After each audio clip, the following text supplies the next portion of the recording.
The world Chu Mu lives in is one where soul pets exist, and Chu Mu is a young soul pet tamer. He has a soul pet, who is also his partner, a mutated moonlight fox. Together, they overcame countless hardships and obstacles to slowly advance on the path of the strong, aiming to stand at the pinnacle of the world. Today, join Pikapi as we follow Chu Mu's exciting journey. This is a world where humans and soul pets coexist and develop together. There's an incredibly wondrous bond between them. As soon as a person becomes a soul pet tamer, they can summon the soul pet that belongs to them, one that will swear loyalty and fight for them. However, things aren't always so simple and beautiful. On a remote island called Nightmare Demon Island, countless children have been captured and brought here to be test subjects. Chu Mu is one of them. He was brought here a few days ago. He is now facing his 10th combat trial. The opponents the children fight are better as of a few soul pets summoned by the tamers of this place. But the trials are always incredibly cruel and bloody. Their purpose is to stimulate the special soul pet within the children's bodies, which in turn helps the nightmare demon mature. The nightmare demon is a unique soul pet.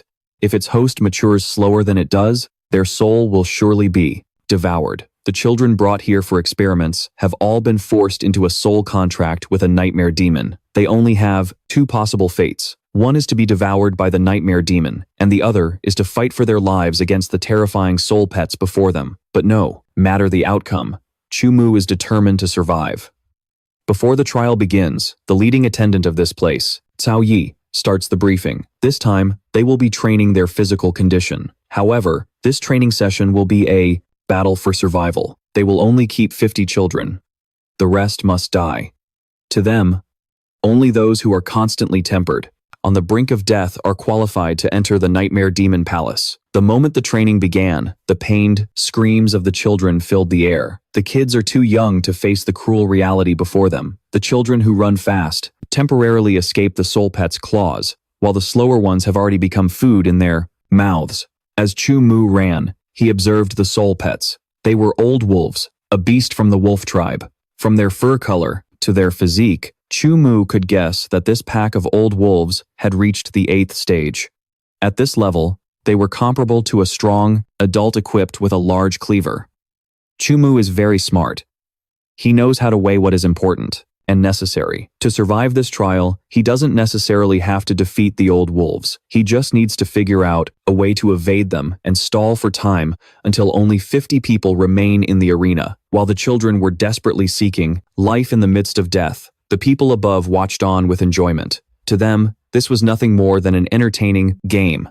Down below, Chu Mu started to approach a blonde-haired boy. That's Zhou Shengmo, the one with the best aptitude. In his group, when they were brought to Nightmare Demon Island, Chu Mu kindly decided to warn him about the old wolf behind him. Unexpectedly, Zhou Shengmo turned out to be a vicious person. He quickly dodged aside and shoved Chu Mu straight towards that old wolf. Luckily, Chu Mu quickly used his hands to push off the ground and dodge a bite from the wolf. Seizing the opportunity, Chu Mu immediately turned and fled. This old wolf, however, didn't give up and quickly gave chase. In a flash, he couldn't dodge in time and was struck by one of its claws. The scent of fresh blood on his back made it even more excited and ferocious. It lunged powerfully towards Chu Mu. He could only defend himself by using his hands to temporarily hold its mouth shut. In this moment, Chu Mu could only wait for death in despair. Fortunately, the heavens still had mercy on him. The trial had ended. 50 children had died. It was only because of this that Chu Mu was able to luckily survive. The lucky children will live for now. From tomorrow, these 50 children will be able to move freely on Nightmare Demon Island. During that time, they must capture soul pets to use as weapons in battle. The next life or death duel will be held soon. The children began to limp back to their caves, nursing their wounds. The same went for Chu Mu. However, his injuries were quite severe, and he quickly passed out.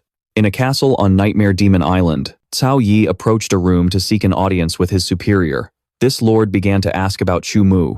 According to the information left by his former master, Chu Mu is just an ordinary boy from the Chu family. So how could he resist the white nightmare demon inside his body without dying? This was truly a strange matter they needed to pay attention to. Cao Yi offered to take matters into his own hands, proposing to personally finish off Chu Mu to make it easier for his superior to speak with the former master. However, this person disagreed. He wanted to see for himself what Chu Mu was capable of. Let him continue to nurture the white nightmare demon. How long he can resist will depend on Chu Mu's own abilities. As for Chu Mu, he had been carried back to his dwelling by the other kids he was with. However, his wound was too deep, and he had lost too much blood. It was unclear if he would be able to hold on. The group could only stare blankly. Only the one named Zhou Shengmo was the most ruthless and decisive. He threw a basin of water straight onto Chu Mu's bleeding body. The searing physical pain shocked him awake. He was furious. He glared angrily at Chu Shengmo. However, his body was too weak, and Chu Mu was quickly pinned down by him, who sneered contemptuously. In his current weakened state, it was only a matter of time before Chu Mu would be devoured by the nightmare demon. Chu Mu committed this grudge to memory, but his injuries were so severe that he passed out again. By the time he opened his eyes, he was lying in his own familiar bed.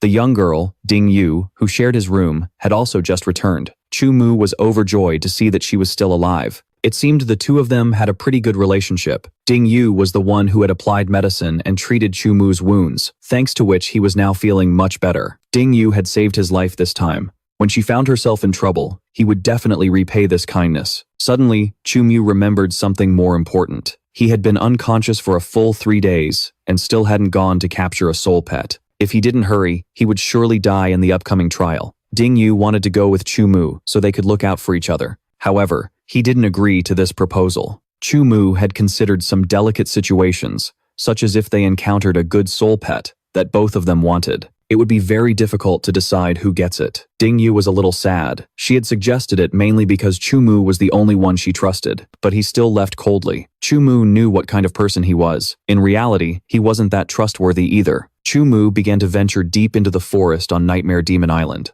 Along the way, he encountered many different soul pets. However, they were too weak to catch his interest. As Chu Mu recalled, passing through this forest would lead to the inner island. Although this place was more dangerous, it had many powerful soul pets. After walking for a long time, Chu Mu came across a thicket of thorny vines. Just as he was about to find a way around, a vine suddenly shot out and dragged Chu Mu into the thorn bush. He quickly realized this was the work of a thorn demon. It belonged to the vine species of the plant realm. The thorn demon is a specialized predator that lurks in thorn bushes and is a fairly common carnivorous beast. Chu Mu quickly took out his small knife and cut the vine wrapped around his leg. He immediately tried to flee, and the thorn demon instantly attacked. Fortunately, its attack cleared away the thorn bush in front of him, opening up an escape path. However, his luck ran out. Chu Mu was jabbed by the thorn demon right in the butt. He leaped up in pain, which sent him falling straight into the deep ravine ahead. When Chu Mu regained his senses and opened his eyes, he found himself dangling from a tree branch. Slightly panicked, he moved a little, causing the branch to break and sending him plummeting to the ground. Suddenly, Chu Mu heard a noise nearby. Thinking it was some kind of dangerous soul pet, he stood up and prepared to fight.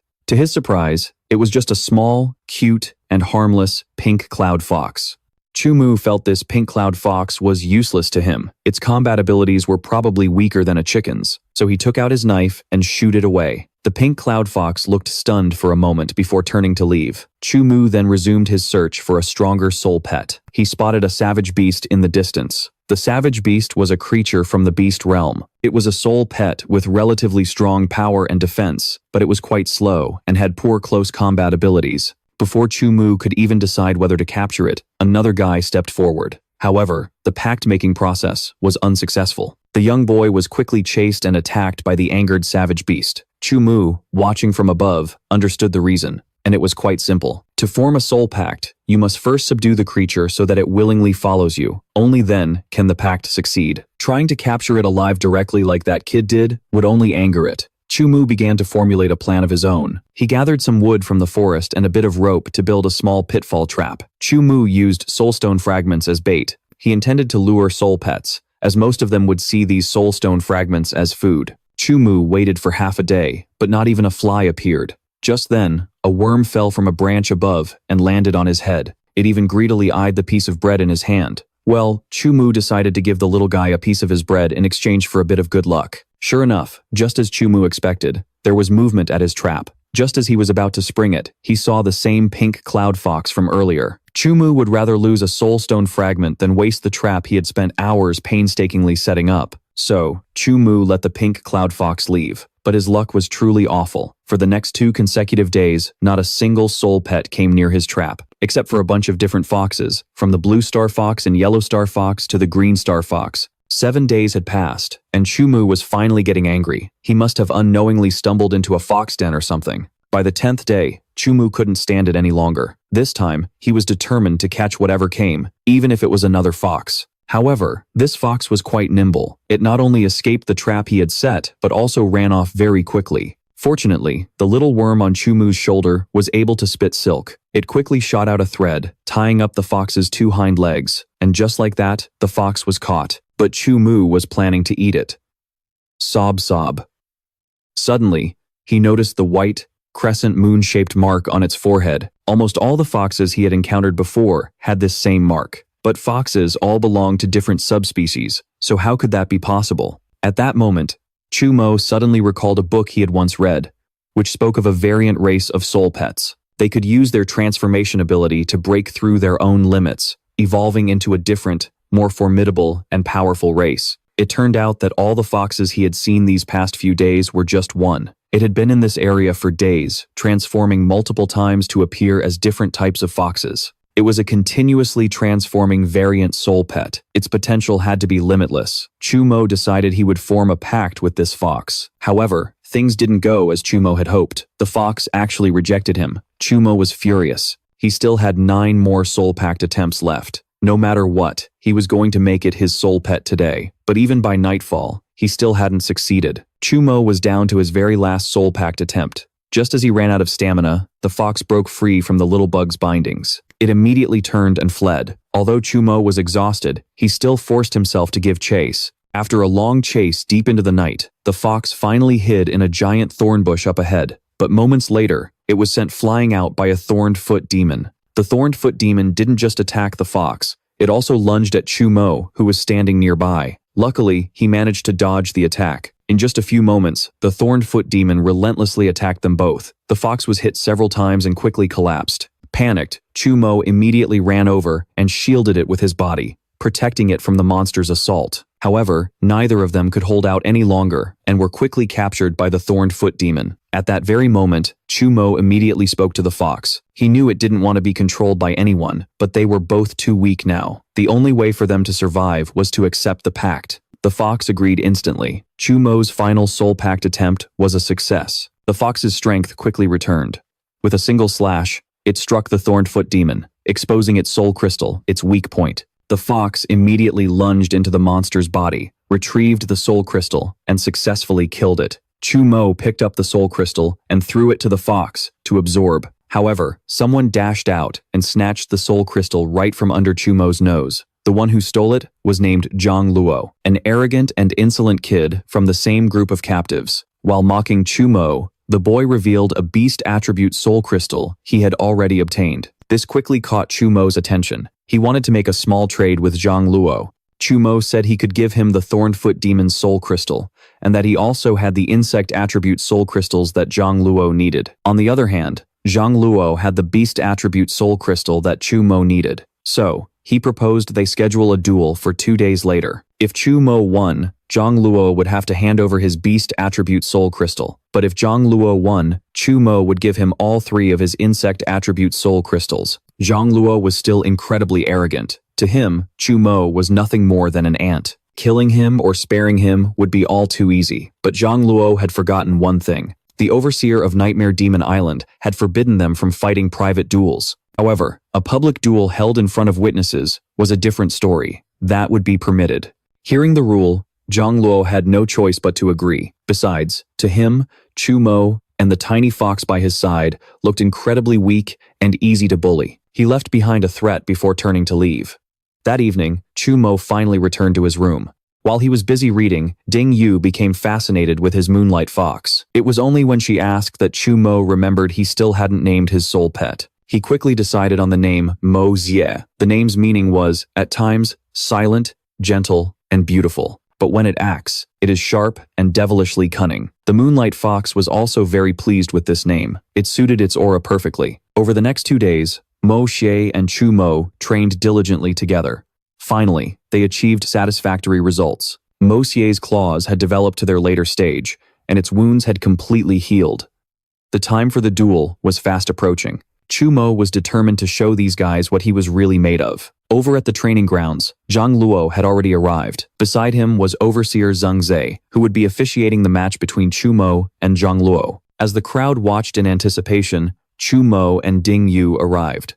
Standing next to Zhang Luo was a rather capable-looking guy named Ge Qing. His soul pet was a scale snake, a high-level soul pet ranked as high as 6th. Seeing that everyone had gathered, Zheng Zhe officially stepped forward to begin the match. Chu Mu and Zhang Luo quickly summoned their soul pets. Zhang Luo's soul pet was a giant centipede. It immediately whipped its tail straight towards Mo Xie.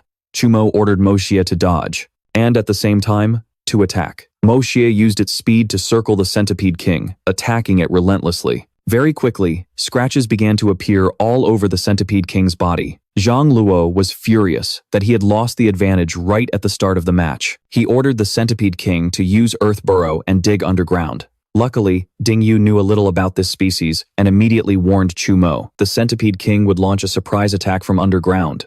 Chu Mu had to keep Mo Xie moving constantly.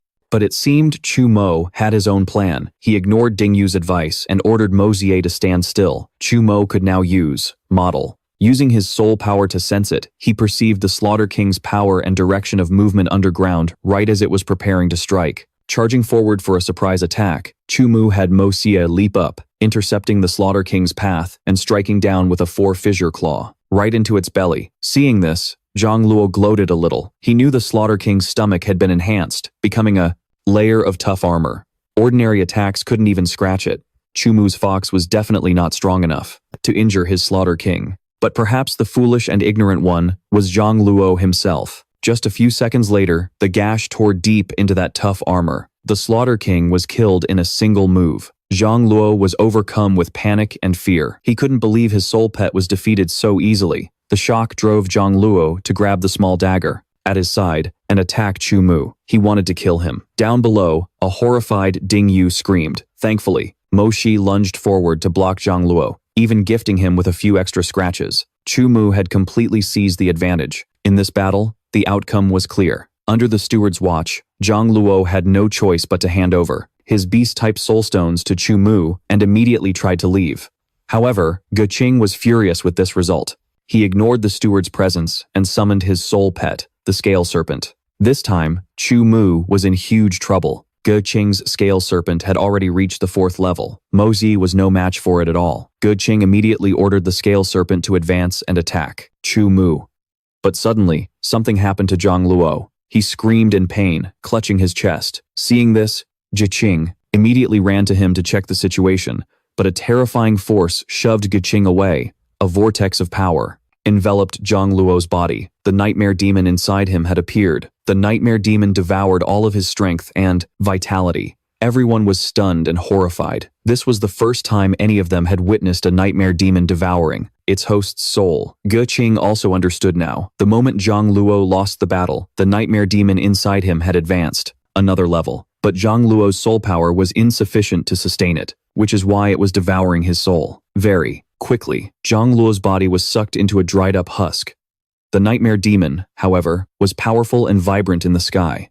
The other children all trembled in fear. They didn't know what would happen next. Even soul pets like Mo Xie and the scale serpent shuddered and shied away from the nightmare demon's terrifying aura. Just then, Zheng Zhe stepped forward, holding a patterned disc. He chanted an incantation, and the nightmare demon was immediately sucked into the disc. The matter was considered resolved peacefully. Zheng Zhe quickly dismissed the children, and because of what happened to Zhang Luo, before the next assessment, there would be no more duels of any kind allowed. Everyone immediately returned to their rooms. Only Ge Qing, he still harbored a deep grudge against Chu Mu. He wanted revenge for Zhang Luo. Chu Mu absolutely had to die in the jaws of his scale serpent. But killing Chu Mu wasn't going to be easy. We'll just have to wait and see who kills whom. A few weeks later, Chu Mu and Ding Yu continued to train and battle together. Although Ding Yu's flower demon was naturally high level, it was still no match for Mo Xie. In all their practice matches, Mo Xie won easily every time. Although Chu Mu knew how formidable Mo Xie was, he was still kind enough to console Ding Yu. He explained that Mo Xie was only able to control the flower demon due to its agile movements. If her flower demon continued to train, it would definitely become incredibly formidable. But Ding Yu had good sources of information. In this place, she knew there were many others with soul pets far stronger than hers. As for Chu Mu, he was the type to only worry about himself. Lately, he'd been completely focused on either training or reading. Where would he find the time to care about other people? Ding Yu began to tell him about some of the stronger individuals in their group. Currently, the ones to watch out for were 4 people: Tang Xian's Steel Fang Soul Pet, Luo Chen's Demonic Wood Sprite, Ge Qing's Scale Serpent, and Zhou Shengmo's Liao Wolf. Hearing the name Zhou Shengmo, Chu Mu was reminded of the grudge from that day. One way or another, he would have to find the guy and settle the score. And, of course, based on what Ding Yu had learned these past few days, Chu Mu would also be ranked among these powerful individuals. The way Chu Mu trained. Mo Xie was incredibly effective and high quality. There was no doubt he would pass this final assessment. After hearing some useful news, Chu Mu headed into the inner island once more. He wanted to find some medicinal herbs, because the inner island was quite dangerous. He didn't bring Ding Yu along. The little grub from before was still with Chu Mu. The moment he stepped onto the inner island, it appeared. Chu Mu thought it was hungry again. But no, it wanted to lead him somewhere. It was Zhou Shengmo's group. Chu Mu eavesdropped and heard some interesting things, such as how Zhou Shengmo had already tamed a total of 3 soul pets. These guys had only become his lackeys because of a promise he made. Zhou Shengmo had promised that he would eliminate the others to make room for his own faction. But the most important thing was that he had reached the 7th realm of soul remembrance. A soul pet master's cultivation is divided into 9 realms. The first 3 are the lower realms, the middle 3 are the mid realms, and the final 3 are the high realms. Only when one's soul power reaches the high realms can they. Now, with 3 soul pets, Chu Mu started to calculate his next move. If Zhou Shengmo already had his 3rd soul pet, Chu Mu knew he would no longer be a match for him. On top of that, he absolutely had to ruin that guy's plans. I can't let him get any stronger. Relying on Mo Xie, Chu Mu quickly took down one of the lackeys. The remaining lackey spotted Chu Mu and summoned a rock monster from the rock-type elemental world. It was an intermediate rank species. This rock monster stood about 1.34 meters tall, with a massive body whose strength was concentrated in its arms. The guy left his rock monster to fight Chu Mu, while he turned and ran for his life. He screamed for Zhou Shengmo to save him, but it wasn't going to be that easy. Chu Mu had already positioned Little Bug behind some bushes. Little Bug shot out silk, sealing the man's mouth shut. Mo Xie seized the opportunity, dashed in, and finished him off in one strike. The rock monster charged over, but its speed was no match for Mo Xie's. When the man died, his pact with the rock monster was nullified. The rock monster immediately turned and left. Normally, a soul pet whose pact has just been broken would harbor a grudge against the one who killed its master. But this rock monster was different. You could tell it had no affection whatsoever for that guy. Chu Mu wanted to track down Zhou Shengmo's other lackeys, and Little Bug was more than eager to help.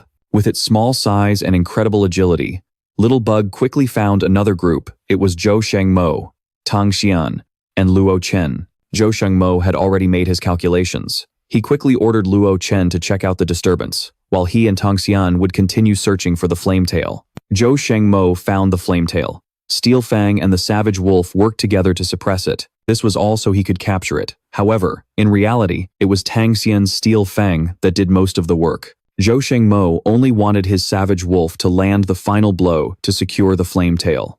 With this selfish and clever plan, Zhou Shengmo had obtained the flametail. He began the pact ceremony, but Luo Chen's failure to return started to make Tang Xian a little worried. Zhou Shengmo, on the other hand, couldn't care less. He was completely focused on forming a pact with the flametail. Just then, Chu Mu appeared, interrupting Zhou Shengmo's grand affair. Seeing Chu Mu, they quickly guessed that he had killed Luo Chen. Only Tang Xian was panicking and worried about Luo Chen. As for Zhou Shengmo, Luo Chen's death was bound to happen sooner or later. He'd been wary of Luo Chen for a long time. Zhou Shengmo shamelessly told Tang Xian to go deal with Chu Mu for him, even though Tang Xian's Steel Fang had already lost most of its stamina fighting the flametail. Zhou Shengmo quickly made a deal. If Tang Xian killed Chu Mu, he would help him capture his 3rd soul pet tomorrow. Besides, Chu Mu had already fought 3 people in a row. He definitely didn't have much fighting strength left. Hearing this, Tang Xian was somewhat convinced. He was cornered and had no choice but to obey Zhou Shengmo. Mo Xie and Steel Fang immediately lunged at each other, their claws clashing. However, Steel Fang was naturally agile, making this close-quarters combat a huge disadvantage for Mo Xie. The fight had just begun, and Mo Xie's body was already covered in scratches. Chu Mu began to think of another strategy. He had Mo Xie retreat and use charm.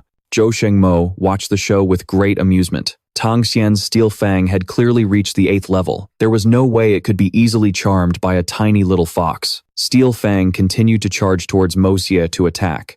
Chu Mu, who had closed his eyes to connect with his soul pet, suddenly snapped them open. Although Zhou Shengmo was arrogant and evil, you had to admit, he was skilled.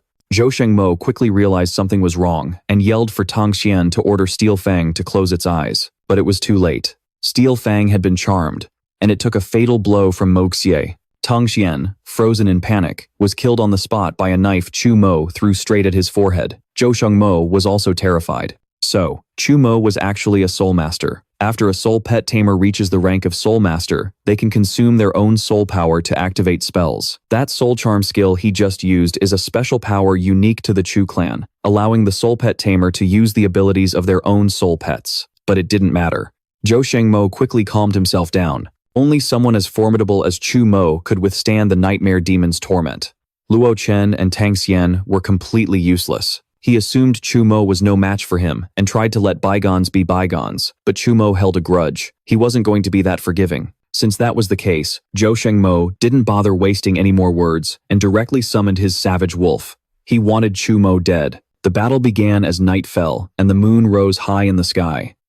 With its very first attack, the savage wolf managed to overwhelm Mo Xie. Zhou Shengmo had the savage wolf use frenzied wolf assault, striking Mo Xie. Hit by the attack once again, its body was now injured. With the upper hand, Zhou Shengmo quickly grew arrogant. To him, no matter how powerful Mo Xie was, it was still just a tiny little fox. It couldn't even touch the savage wolf's fur. Chu Mu also began to strategize. He currently didn't have enough soul power to activate his soul skill again. Therefore, he could only rely on Mo Xie's own abilities. Chu Mu had Mo Xie go into hiding. Zhou Shengmo thought this was just some childish trick by Chu Mu to stall for time. But a moment later, Mo Xie appeared from behind. Of Zhou Shengmo, it wanted to target him. However, Liao Lang was still very formidable, quickly noticing Mo Xie's appearance, and charging over to send Mo Xie flying. However, this time Mo Xie successfully managed to damage Liao Lang. It was wounded by Mo Xie's sharp claws, but Zhou Shengmo didn't think much of it. To him, this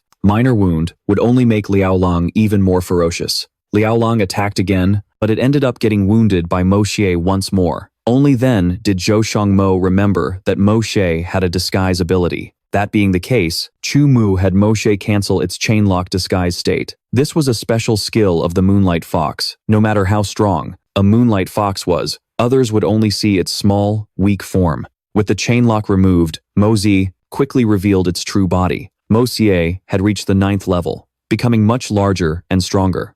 Zhou Shengmo was surprised for a moment, but quickly regained his composure. He had Liao Lang use bloodthirsty berserk. Liao Lang roared and charged straight towards Chu Mu. Its target was him. Zhou Shengmo wanted to kill him right then and there. Chu Mu panicked, but luckily, he saw the bright moonlight shining high above. He immediately remembered moon condensation, a passive skill of the Moonlight Fox race. Under the moonlight, a Moonlight Fox could recover quickly while also increasing the power of its other skills. Chu Mu had Mo Xie use charm. Very quickly, Mo Xie dashed forward and sliced off Liao Lang's head in one strike. At this point, Zhou Shengmo was cornered. He immediately turned to flee, but Chu Mu wasn't stupid enough to let him escape like that. He had Mo Xie rush over and directly kill him.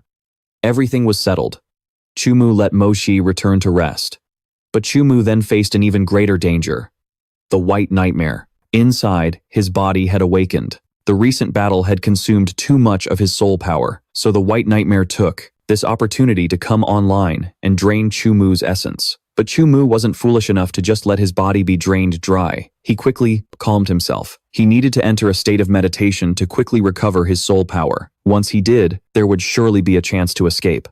But the White Nightmare behind him was too noisy. It was squeezing his neck and screaming.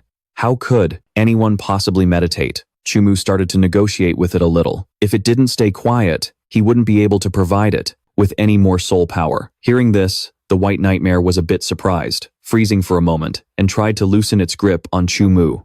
By A morning, Chu Mu had luckily survived. He started searching the corpses of those guys to see if there was any interesting loot. The flametail that Zhou Shengmo had targeted had died because the taming window had passed. But that was okay. He managed to get a fire attribute, soul crystal, from its body. Chu Mu decided he would wait until Mo Xie had fully recovered and then have it fuse with this soul crystal. Just thinking about it was enough to make him happy. Meanwhile, Cao Yi had heard the news that Zhou Shengmo's group had all died on the inner island. This was going to be a headache. With this group dead, what was he supposed to tell his superiors? According to the report he received, Chu Mu was the most suspicious person. He had been out all night and hadn't returned to his room. But strangely, the power of Chu Mu's soul pet shouldn't have been a match for Zhou Shengmo, Tang Xian, and Luo Chen. So there was still a possibility that an outsider was responsible. Cao Yi began to gather all the children. Everyone was scared and worried, not knowing what had happened. Only Chu Mu was still happy and excited about Mo Xie's upcoming fusion. Cao Yi started to announce that an intruder of unknown origin had infiltrated Nightmare Island. To avoid any unexpected situations, the final assessment would begin directly tomorrow. This time, only the top 10 would survive. Hearing it was tomorrow, Chu Mu was terrified. That was too soon. His Mo Xie wouldn't have enough time to recover.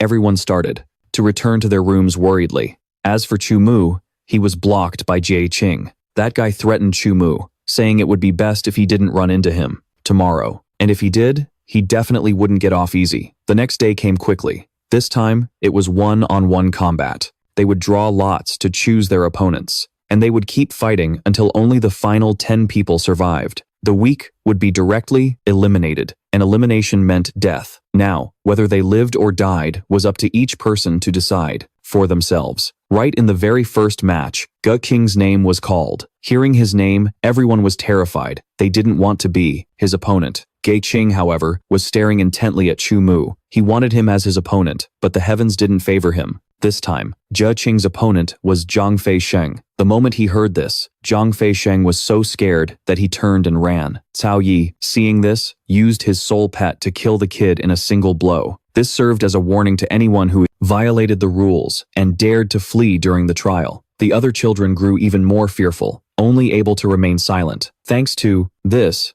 Ji Qing got to sit back and relax.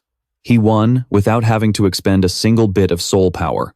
Very quickly, the subsequent battles took place. The losers had to die, but the winners weren't much better off. Most of the children who won were heavily injured. If they didn't die today, they would surely die tomorrow. The fate of these children at this point. After all that tragedy and darkness, it was finally Chu Mu's turn. His opponent was Hong Dan, a girl who was pretty close with Ding Yu. That girl still didn't know Chu Mu's true strength. She even felt sorry and apologized to Ding Yu. Only Ding Yu knew just how powerful Chu Mu was, but she couldn't say it outright, so she could only offer her friend a simple, good luck. As soon as she got on stage, the girl bluntly told Chu Mu not to blame her. Chu Mu remained silent. Before Hong Dan could even summon her soul pet, Chu Mu killed her with a single slash to the neck. The kids below were terrified. That one move was too cruel, too frightening. As for Cao Yi, he didn't stop Chu Mu's actions at all. In fact, he even praised him quite a bit for spotting his opponent's weakness, and for striking decisively, showing that Chu Mu was far more ruthless and intelligent than his foolish appearance suggested. But this move couldn't be used forever. Down below, the other kids had all started to fear Chu Mu, but only Chu Mu knew that he was actually doing this to buy Mo Xie more time to recover. Ding Yu was also a little surprised. With his action this time, she knew everyone had been deceived by Chu Mu's appearance. He was truly a terrifying person. This round of the examination lasted until the next day.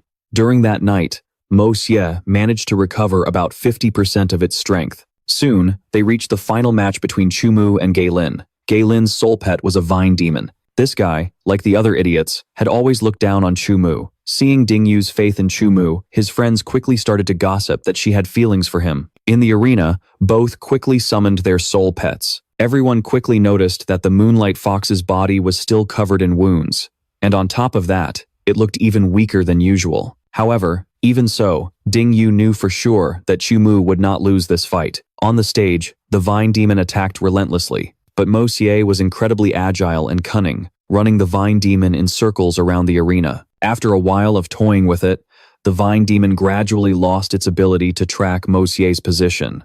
It even got so confused that it couldn't hear Gei Lin's commands. This was Chu Mu's strategy, to provoke the vine demon until it was furious, and then wait for the moment its will was at its weakest. He had Mo Xie use Pet's allure, and the vine demon was instantly hypnotized. With one fatal blow from Mo Xie, Chu Mu was victorious. All the battles had concluded. However, there was an odd number 11 survivors, so an additional match was added. Ji Qing quickly volunteered. His opponent had died, so he hadn't actually fought a real match yet. But more importantly, Jie Qing proposed that he wanted to fight one more match with Chu Mu, and the loser would be directly eliminated. This guy was as cunning as they come. Chu Mu had just finished a fight. Mo Xie was still injured, and his soul power was somewhat depleted. No matter how you looked at it, the advantage in this match was with him. Chu Mu was silent. But if Guqing wanted to die that badly, he would be happy to grant him his wish. Cao Yi was very pleased with Chu Mu's reaction. The battle quickly began. As soon as it appeared, the scale serpent rushed towards Mo Xie, but Mo Xie was still faster, quickly dodging and leaving a scratch on the scale serpent's body. Chu Mu quickly had Mo Xie continue to create distance, not letting the scale serpent block its opportunities. The two circled each other for a while, but neither had gained an advantage yet.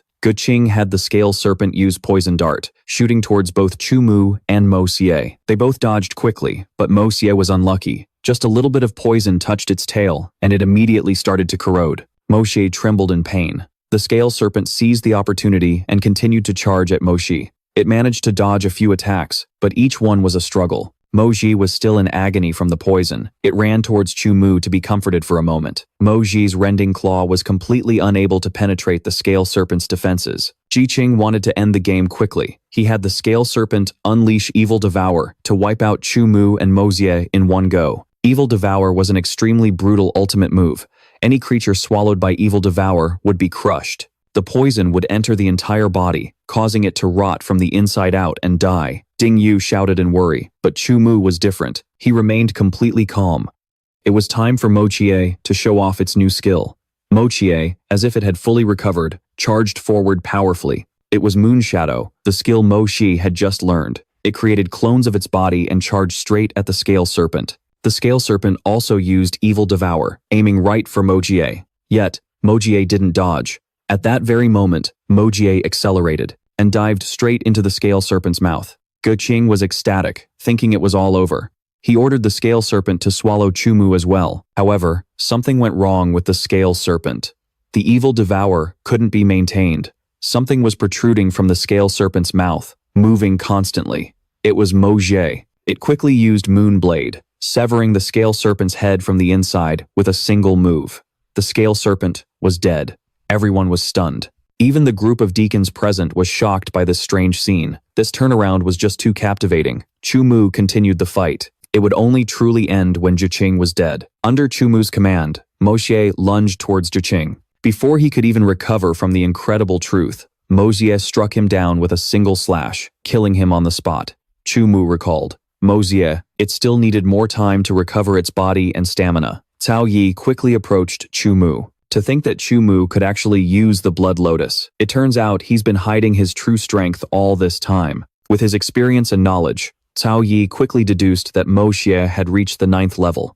At this point, he stated that his suspicion of Chu Mu being the one who killed Zhou Shengmo's group was entirely justified. Cao Yi immediately began to interrogate Chu Mu. He even used a memory spirit technique to inflict endless pain on Chu Mu. He wanted to use extreme torture to force him to tell the truth. But Chu Mu was determined not to say a word. When Cao Yi increased the pain, Chu Mu could still endure it, but Mo Xie couldn't. It wanted to rush out immediately to save its master. Chu Mu stopped Mo Xie, telling it that it couldn't reveal itself. In the end, Cao Yi didn't kill him. If he killed Chu Mu now, there would only be 9 people left on the island, which wasn't enough. He would surely be punished for it. So, he turned and left, announcing to the kids that in 3 days, they would be leaving Nightmare Demon Island. The stewards behind them were still discussing Cao Yi's behavior. Since when did he ever care if these trainees lived or died? They quickly chalked it up to Cao Yi's jealousy. He definitely didn't want one of his subordinates to climb the ranks and surpass him. Chu Mu has immense potential, and on top of that, he's been raising a white nightmare for a long time, making it very likely for him to catch the eye of the higher-ups. He could easily get promoted in the future. These stewards wanted to secretly report this to their superiors. If Cao Yi wanted to kill Chu Mu, they would do the opposite. With his talent and skill, Chu Mu would surely be valued more than a guy like Cao Yi. That night, Chu Mu took out a fire attribute and a beast attribute soul crystal. These two items would significantly increase Mo Xie's power. It would be a major stepping stone for its next species mutation, increasing its chances of becoming a nine-tailed inferno fox. Right after absorbing them, Mo Xie surprisingly jumped 2 whole stages.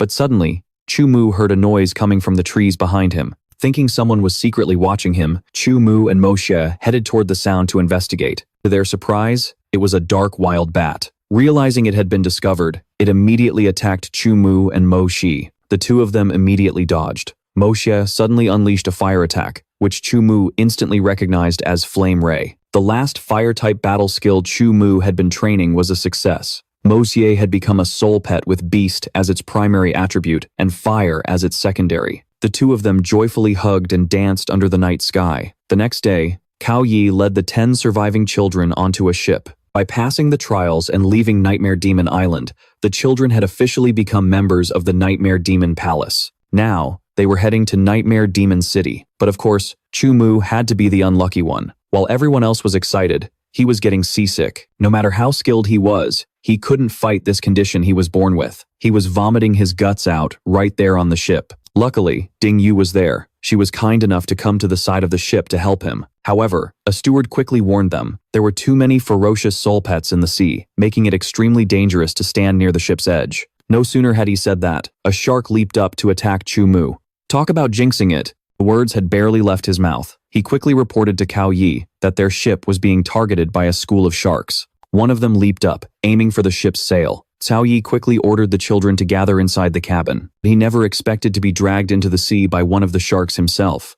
A moment later, however, Cao Yi had already killed the shark and returned to the ship. He sent out his soul pet, a water spirit, to deal with the rest of the sharks. In no time, the entire school was wiped out by the water spirit. Chu Mu began to size things up.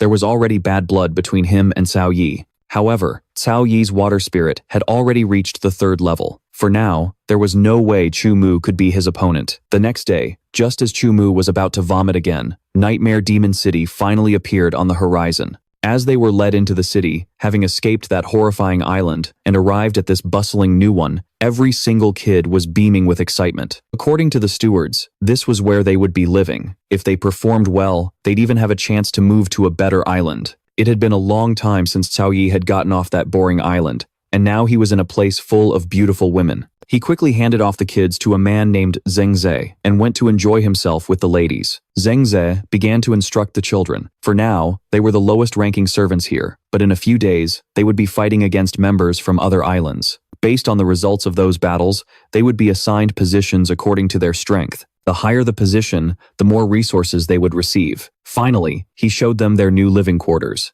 Zheng Zhe led them to a small building. Each of them could have their own room here. Gu Feng was appointed as their captain, responsible for managing them all. Zheng Zhe also gave each child 1 coin. It was for buying personal necessities. Chu Mu was quite happy to receive the coin, since Mo Xie still needed resources to grow stronger. Hopefully, he could buy something worthwhile. Chu Mu began to walk around to get familiar with the place.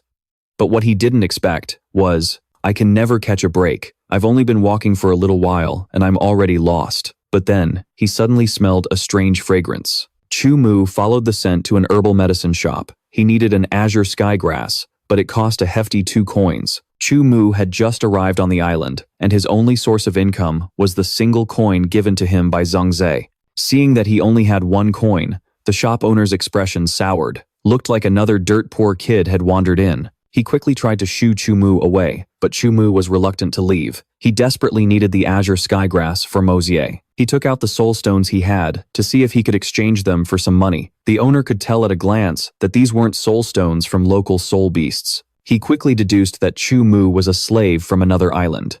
He offered a price for the 3 soul stones, 1.5 coins. He also gave Chu Mu a little reminder. New slaves like him would receive a pitifully small salary even if they became officials in the future. Therefore, they had to find other ways to make money, such as cooperating with his shop. His shop had a program to buy soul stones at a high discount. Hearing this, Chu Mu was quite interested. This was the most suitable job for him at the moment. He started by asking the owner for a good place to collect soul stones on this island. It was the southern forest, just outside the city. But before the owner could elaborate on the place, Chu Mu had already left, full of enthusiasm. By the time he reached the forest, it was already late at night. Along the way, Chu Mu had a bad feeling about this place. He suddenly stepped on a bone fragment. It seemed like a whole bunch of things were standing in front of him. In a large house, Cao Yi was drinking with Liu Zhen, the sub-island master of this place. Cao Yi wanted to use their relationship. He asked Liu Zhen to have his slaves get rid of Chu Mu during the battle in a few days. The reason was that Chu Mu had killed 3 of his slaves who should have survived. Liu Zhen was a little surprised to hear that Chu Mu had killed 3 people all by himself. But Cao Yi quickly reassured him that Chu Mu's soul pet was just a tiny moonlight fox. Liu Zhen readily agreed to this. Meanwhile, back at the herb shop, the old owner still hadn't seen Chu Mu return after 2 days. He thought the boy had met an unfortunate end and died in that forest. But unexpectedly, just as he finished that thought, Chu Mu was standing right at his shop's entrance. He looked extremely ragged, but otherwise, he seemed perfectly healthy. Not only that, Chu Mu had brought back a lot of soul stones. After taking inventory, Chu Mu had a total of 30 rank 1 soul stones, 10 rank 2 soul stones, and even 2 dual attribute rank 2 soul stones.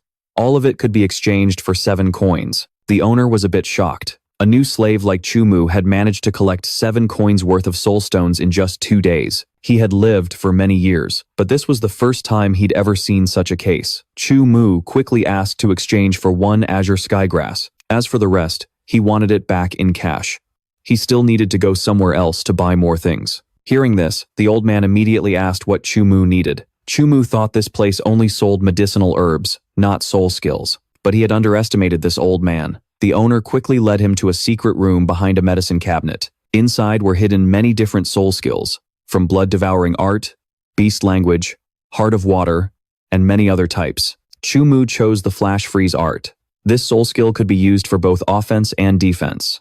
If combined with a soul pet, it would have an incredibly powerful effect, but the price was a bit steep, a whopping 5 coins. It seemed the owner had calculated everything perfectly. Somehow, the soul skill and the azure skygrass added up to exactly the 7 coins he had. 2 days of his blood, sweat, and tears vanished in the blink of an eye. But luckily, this owner had a bit of kindness in him. He gave him a bottle of high-grade healing medicine as a welcome gift, hoping that Chu Mu would continue to do business with his shop next time. Chu Mu started heading back to his small wooden house. He just couldn't understand how, in only 2 days, this place had turned into a battlefield. There was blood everywhere. Chu Mu summoned Mo Xie and slowly entered to investigate. Fortunately, Ding Yu's group was inside, and they were safe. Chu Mu began to ask her for the full story. The steward had given their group a considerable amount of soul stones and told them to prepare well for the next match. However, a few guys from another sub-island showed up.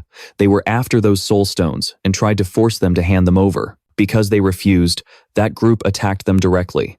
One of the guys in the group began to lash out about Chu Mu's actions. He had disappeared without a trace for 2 days, and now their group was beaten and injured, and so were their soul pets. So how were they supposed to compete with people from other islands the day after tomorrow? To him, Chu Mu's sudden disappearance was one of the reasons this happened. Chu Mu started asking about the competition rules. According to Ding Yu, the 10 soul pets from both sides would fight. The important thing was that their masters were not allowed to interfere. Whoever won would get the soul skill. Hearing this, Chu Mu immediately returned to his room. He would definitely help them to get justice and settle the score with those detestable people. That night, Ding Yu felt a bit cold. Oh wait, not just a bit, but extremely cold. The reason? Chu Mu, in the next room, was practicing the winter art all night long. By the time he mastered it, he was about to get sick from the cold. Finally, the day of the tournament arrived. The competition was held at the Demon Fighting Palace on Jiang Island. Z was the one who guided Chu Mu's group inside. The rule here was that you couldn't raise your head without permission. The person sitting on the throne was the island master, and below him were the various sub-island masters. If their gaze showed even a hint of disrespect, they could be killed on the spot. Up above, the island master was chatting with Cao Yi. That man was explaining how the subordinates, under his command, were just useless, small fry, because due to some unforeseen circumstances, all the strong ones had been wiped out. Cao Yi also acted as if he had no hope left for this group of subordinates. A sub-island master named Guo Meng quickly used this as an opportunity to mock him. Cao Yi remained silent in the face of this ridicule. The first match was between Cao Yi's team and Guo Meng's. What a coincidence. This was the very same group that had stolen the soul stones from Ding Yu's team. The captain of This group was Zhao Feng, and his face was just begging to be punched. Gu Feng, as the captain, knew his team wasn't strong enough to face Zhao Feng's group, but he still tried to comfort and encourage his teammates. Last time was because of their carelessness.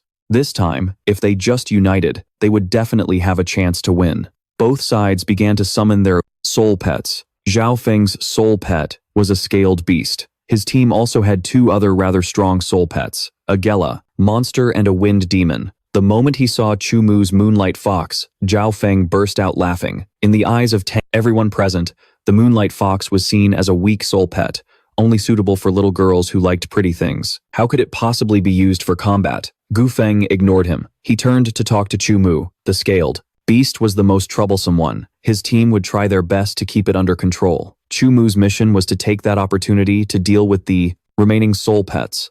As soon as the match began, Gu Feng's strategy was put into action.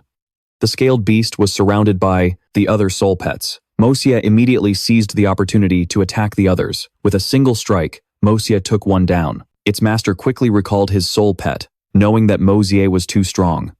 If it took another hit, his soul pet would surely die. Zhao Feng's group ignored that guy, quickly refocusing on the battle. But as for the scaled beast, thanks to its feminine, terrifying strength, it quickly broke through the encirclement, sending one of Gu Feng's team's soul pets flying. Chu Mu reassured everyone that they had to keep the scaled beast contained for a little longer. Seizing that chance, Mo Xie dashed past the scaled beast, and with one slash, beheaded the Gela monster behind it.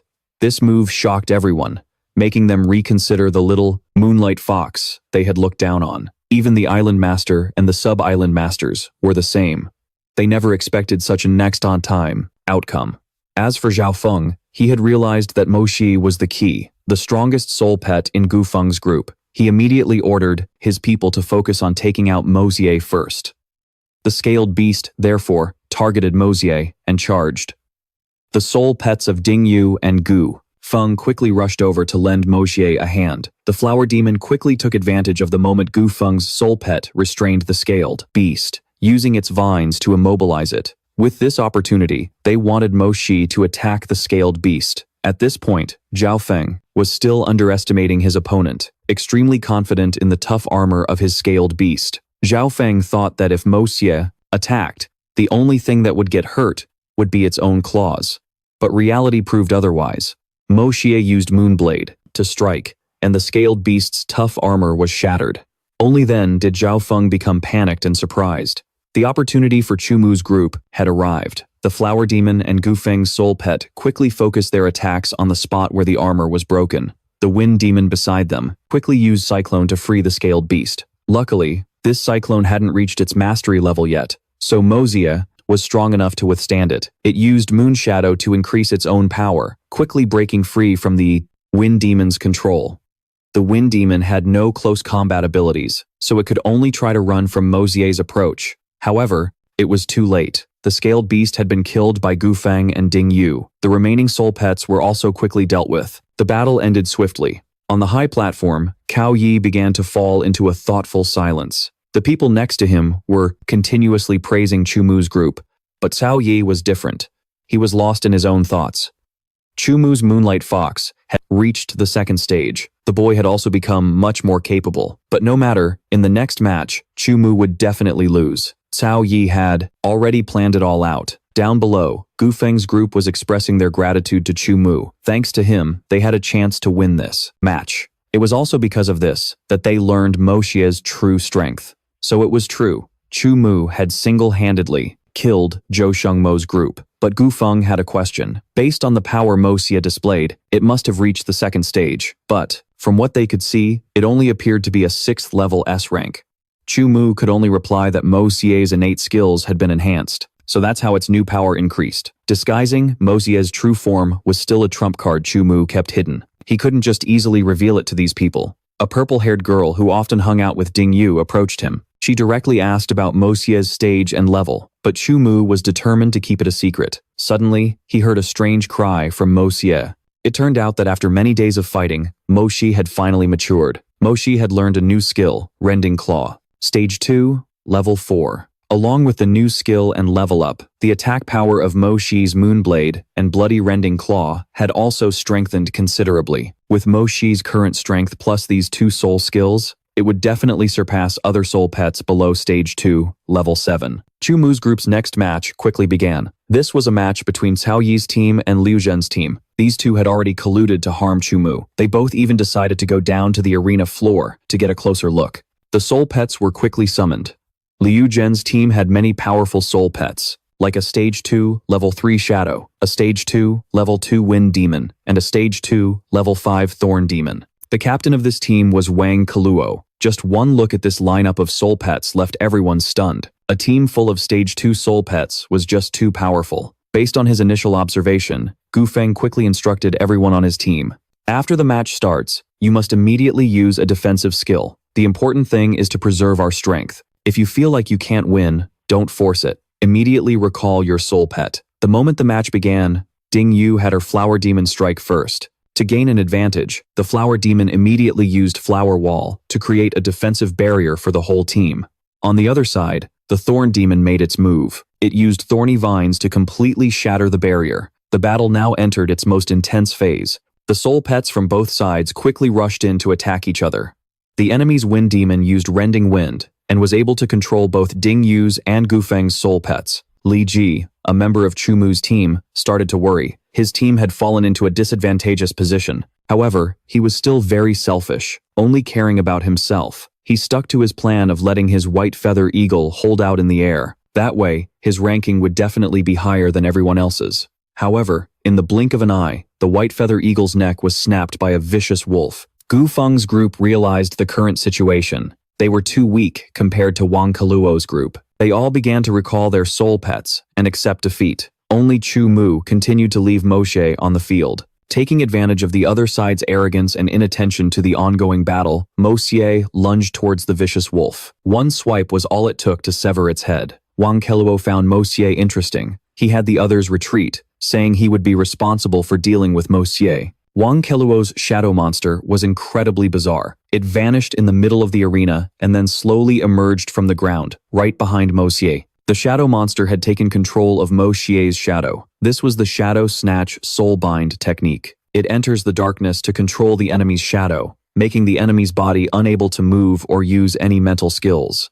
With the situation having reached this point, Ding Yu quickly advised Chu Mu to give up. Mo Xie's life was more important than anything. Chu Mu had also decided to recall Mo Xie. However, Cao Yi, who was nearby, seized this opportunity. He used mental memory to control Chu Mu, preventing him from recalling Mo Xie. Ding Yu noticed that Chu Mu was acting strangely and moved closer to check on him, but she was shooed away by Cao Yi. Immediately, Wang Keluo saw that Chu Mu hadn't recalled Mo Xie yet and thought he was still intending to resist. One of Wang Keluo's teammates volunteered to go forward and finish Mo Xie off. He attacked with his flame tail. It had come to this. Chu Mu had no choice but to let Mo Xie release its disguise. But would Mo Xie be able to release it in time? But the flame tail's last attack had already struck it. Chu Mu was a little worried about Mo Xie's condition. However, everything was still okay. Wang Keluo realized something was wrong. He immediately yelled for the guy to pull his flame tail back, but it was too late. Mo Xie had already taken down the flame tail. It had also revealed its true form and power. Over here, Cao Yi was furious. He never expected that he would be so thoroughly fooled by Chu Mu. The Vice Island masters above were just as astonished. The Moonlight Fox they had always looked down on turned out to be so capable, and it had even reached Stage 2, Level 4. Furthermore, normally, a Moonlight Fox would never be able to dodge a Great Fireball attack unless it had undergone special training with a Fire Attribute Soul Stone. As for Wang Keluo, he was starting to get scared, no longer daring to put on a front. He ordered all the soul pets on his team to advance together and surround Mo Xie. At this point, Mo Xie basically had no path of retreat. It could only choose between fighting or dying at the hands of the soul pets before it. The Thorn Demon and the Wind Sprite began to attack together. But Mo Xie was different now. Its flexibility and agility seemed to have doubled. It swiftly dodged all the attacks. The Thorn Demon continued to press its attack. From the sidelines, Chu Mu constantly wanted to help command Mo Xie, but the mental memory technique was causing his soul power to drain too quickly. He was about to. I can't hold on any longer. Chu Mu, being in danger, distracted Mo Xie, and it couldn't dodge the Thorn Spine Demon's attack in time. Chu Mu continued to hold on, ordering Mo Xie to use Blazing Ray. The Thorn Spine Demon was quickly scorched black. Its master, fearing for the Thorn Spine Demon's life, immediately recalled it. But what this guy didn't know was that the flames would continue to burn inside the soul pet space. Soon, both he and his soul pet were burned to death by the blazing ray. Cao Yi grew even more furious. Chu Mu had too many hidden tricks up his sleeve. Let's see who will benefit the most from this match. Mo Xie now only had a few opponents left. On Wang Keluo's team, they were starting to get scared. Even if they won this match, they wouldn't have enough strength left to win the next one. But Wang Keluo was different. He was provoked and absolutely had to defeat Chu Mu. Despite being suppressed by Cao Yi, Chu Mu and Mo Xie continued to fight back. The thing he needed to focus on was time. He had to speed up the pace of the battle. Mo Xie quickly broke through the defensive line of the other soul pets, charging directly toward the Dark Shadow Monster and the Wind Demon. The Dark Shadow Monster immediately used Dark Shadow Shield Wall, creating a massive barrier to block Mo Xie's path. However, Mo Xie's Rending Claw easily sliced the wall in half. This was something no one could have predicted. The Rending Claw was terrifyingly strong and sharp. The members of Wang Keluo's team realized they were no match for Mo Xie. If they continued, their soul pets would only end up dead. The whole group started to recall their soul pets together. Lu Zhen, standing behind them, was furious. These kids were so useless, there was no need to keep them around. So, he summoned his own soul pet and killed every single kid on his own team, leaving only Wang Keluo. No matter how wicked Wang Keluo was, he was still just a child who hadn't grown up yet. He couldn't stand the bloody scene, and quickly became agitated and scared, collapsing to the ground, trembling. Liu Zhen didn't want to lose. He ordered Wang Keluo to summon the nightmare to continue the fight, but if he summoned the nightmare, Wang Keluo would definitely not have enough soul power to sustain it. The only outcome would be having his body drained dry by the nightmare, but Wang Keluo had no way out. If he didn't do it, he'd just be killed by Liu Zhen anyway. Since he was going to die one way or another, Wang Keluo had no choice but to obey his command. The nightmare appeared. Mo Xie was fundamentally unable to resist the nightmare's terrifying power and was quickly sent flying. Chu Mu screamed in fear. Cao Yi seized this opportunity to threaten Chu Mu. You can choose to either abandon Mo Xie or die right along with it. Chu Mu was in agony, collapsing to the ground, but it seemed his hatred and despair gave him strength. Chu Mu was able to summon the White Nightmare. Cao Yi's mental suppression was also broken. He fell to the ground in terror. All the Branch Island masters shot up from their seats in shock. For Chu Mu to be able to raise a White Nightmare, his abilities were definitely not ordinary. The Island Master also realized that Chu Mu's negative emotions had attracted the White Nightmare. Down in the arena, Chu Mu immediately ran to Mo Xie's side. He used a quick freeze spell to temporarily immobilize and control Wang Keluo's nightmare. The moment he touched Mo Xie, Chu Mu felt the agonizing dark energy from the nightmare. He screamed out loud, and the White Nightmare's power instantly allowed him to shatter this aura. Thanks to that, Mo Xie was also freed from its torment. Chu Mu commanded the White Nightmare to use Demonic Blazing Ray, attacking Wang Keluo's nightmare. It was quickly engulfed in white flames and burned to ashes on the spot. Of course, Wang Keluo couldn't survive either.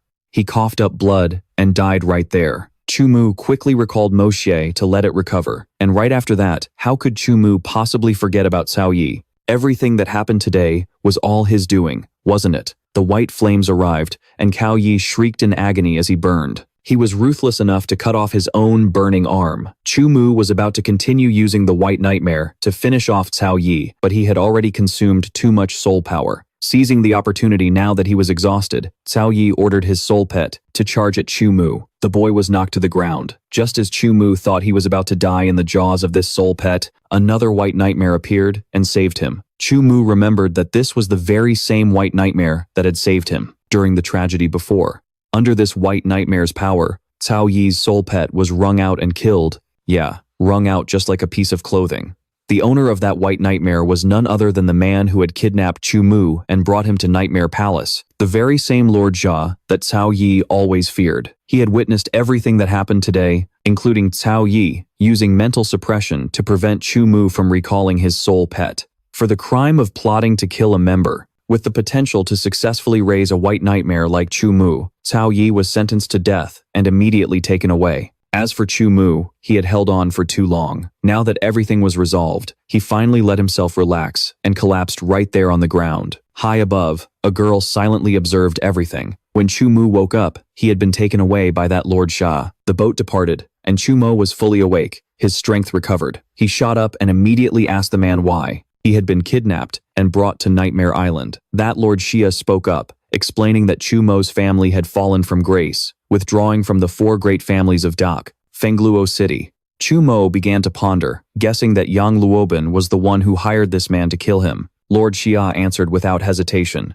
He wasn't sure if it was Yang Luoban specifically, but it was definitely someone from the Yang family. Unfortunately for them, the Yang family didn't pay him an adequate fee, so he would have to deal with them sooner or later. In truth, the reason he saved Chu Mu was because the little princess had ordered it. She wanted him to give the boy a chance to live.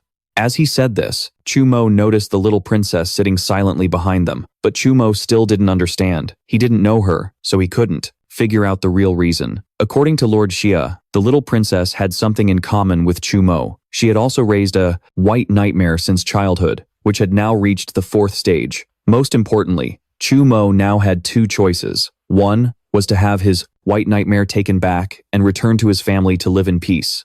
The other option was to go to Prisoner Island. This island opened once every 3 years, and each time, 3,000 prisoners would be sent there. 3 years later, someone would come to retrieve any survivors. If Chu Mu was lucky enough to survive, the man would gift the White Nightmare to him and recruit him as a member of the Nightmare Palace. Chu Mu began to think it over. If he returned the White Nightmare to this Lord Xia, he could still take Mo Xie back home. Perhaps with Mo Xie's potential, he could still help his family, but the Yang family would never leave him in peace. Moreover, his return might become a huge burden on his family. Thinking about his long-term future, Chu Mu made his decision. He agreed to go to Prisoner Island, vowing to survive and leave that island 3 years later. It was a good thing Chu Mu chose this option, because if he had chosen the path back to his family, this Lord Xia would have quietly killed him later anyway. The little princess above heard Chu Mu's decision and wasn't too surprised. She just didn't know if he really stood a chance of returning after 3 years on Prisoner Island. But that was not something they could decide. Everything depended on Chu Mu himself. A few days later, they reached the area near Prisoner Island. A Qiling tiger would be the one to take Chu Mu to the island. 3 years later, if he was lucky enough to be alive, it would also be the one to bring him back. Chu Mu hadn't even prepared himself mentally when the Qiling tiger immediately took off. Flying on such a powerful soul pet was an interesting experience for Chu Mu. He was quite excited about this flight. Just then, the little bug, which had been sleeping for so long, woke up. It seemed to see something terrifying in the sky above a black cloud, perhaps a cyclone or something similar. Chu Mu quickly asked the Qiling tiger to land immediately. Due to the sudden landing, Chu Mu and the others crashed straight into a large tree branch in the forest. The loud commotion disturbed an ice falcon resting on a nearby branch, and it angrily attacked Chu Mu. Luckily, the Qiling tiger was very reliable. Despite having just tumbled to the ground, it managed to get up and counterattack, driving the ice falcon away. Having completed its mission of bringing Chu Mu to Prisoner Island, the Qiling tiger bid him farewell and left. Chu Mu also quickly summoned Mo Xie. The journey on Prisoner Island had officially begun. The little bug seemed to sense something in the bushes nearby. Chu Mu went closer to investigate and found a human body, completely frozen. After examining it, he saw there were no wounds on the body. It must have been frozen solid instantly. It turned out the culprit was the same ice falcon from before. Realizing it had been discovered by Chu Mu, it attacked with an ice blast.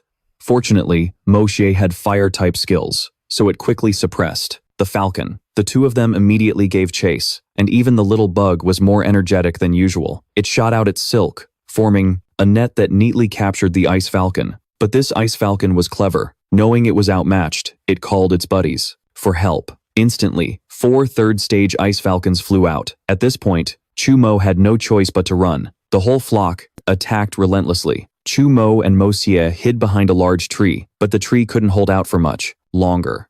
The little bug seemed to be hyperactive today. It even dared to run out and use its silk to grab the leg of an ice falcon. And with its tiny body, the little bug was quickly dragged away. But what surprised Chu Mu the most was that the little bug had formed a cocoon. Even while pupating, it didn't forget its opponents. It shot out countless silk threads, wrapping the flock of ice falcons into cocoons just like itself, then chose a bush to begin its transformation. While Chu Mu was observing the little bug's cocoon, suddenly another prisoner approached. Chu Mu was determined to protect the little bug during this time. He couldn't let anyone interfere with it during this critical stage. Chu Mu stepped forward, planning to deal with the man quickly, but they had already been entangled by the little bug. This bug was quite the busybody. Chu Mu was a bit astonished. The man's demon tiger soul pet was already at the 4th stage, yet it couldn't break the little bug's silk. It seemed he had stumbled upon a real prodigy. The little bug was seriously impressive. Chu Mu was curious about the material of the silk and moved closer to touch it. Luckily, the little bug was still good-natured and could distinguish the silk threads were now harmless to him and Mo Xie. Chu Mu started to go through the spoils he got from the prisoner. Inside were a soul skill book, dried rations, and some other miscellaneous items. This was a huge score for him. He sat down and began to research the little bug's true origins. After reading for a while, Chu Mu discovered it was a pattern type. Pattern types in the insect family usually pupate to transform. The higher the species rank of a pattern type soul pet, the longer its transformation would take. Chu Mu wanted to keep reading to find out about its evolutionary form and skills after it emerged from the cocoon. But this book didn't mention anything specific. Perhaps because this species wasn't very common, the book hadn't been updated yet. However, this only made Chu Mu even more excited. Because of the little bug's transformation, Chu Mu and Mo Xie decided to camp here and stand guard, waiting for it to emerge. But he waited for 7 whole days, and there was still no sign of movement from the little bug. The only change was that the cocoon kept getting bigger and bigger. Tired of waiting for something to happen, Chu Mu decided to explore the area to see if he could find anything interesting. Mo Xie, however, was a little reluctant. It wanted to stay behind and protect the little bug. But Chu Mu and Mo Xie were just worrying for nothing. The silk that formed the cocoon was extremely sturdy. Hardly anyone would be able to break through this cocoon. The two of them started heading forward, but after a while, they reached a dead end. Worse, below them was a deep abyss. Just as Chu Mu was about to turn back and try another direction, Mo Xie spotted a suspicious-looking cave. It was down on the cliff face. From the signs at the entrance, Chu Mu guessed there might be a special ice attribute treasure inside. Chu Mu and Mo Xie started to follow the vines, slowly making their way down to the cave below. But just as they reached the entrance, a blast of cold air erupted, nearly knocking Chu Mu off his feet. As usual, it was Mo Xie who saved the day. It used Adhering Flame, a soul skill it had just learned from that prisoner's book. Thanks to this, Chu Mu was able to enter the cave safely. After walking for a bit, Chu Mu found a large block of ice blocking the path. Looking closely, it seemed to be sealing something inside. Before Chu Mu could even touch it, the block of ice shattered on its own. Inside was an ice spirit. No, this was a high-level soul pet from the spirit race of the elemental world. Chu Mu immediately went on the defensive. From what he knew, an ice spirit capable of creating such a large ice cavern was definitely formidable. Mo Xie also seized the opportunity. Before the ice spirit could even react, Mo Xie used Adhering Flame and charged, sending the spirit flying into the wall behind it. The ice spirit realized it was under attack and quickly counterattacked Mo Xie. Mo Xie played for time by running around the ice swords.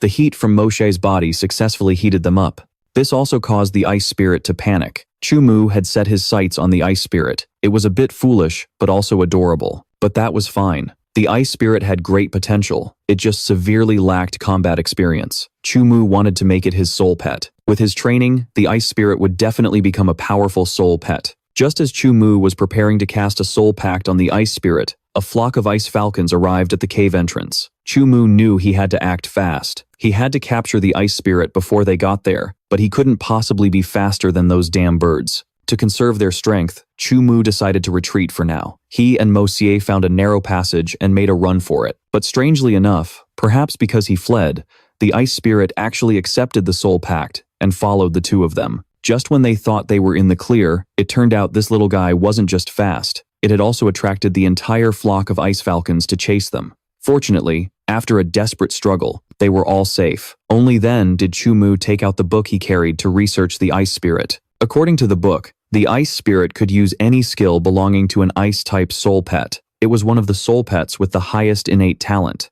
among warrior rank soul pets. Suddenly, he heard a sound. It was two other prisoners. They wanted to use the cave to rest for the night. The moment they saw Chu Mu, they immediately summoned their soul pets and attacked. The most frustrating part for Chu Mu was that their soul pets were also ice falcons. He had been haunted by ice falcons for the past few days. The ice spirit, which had been sleeping soundly nearby, heard the noise, and upon opening its eyes, it instantly killed the two ice falcons.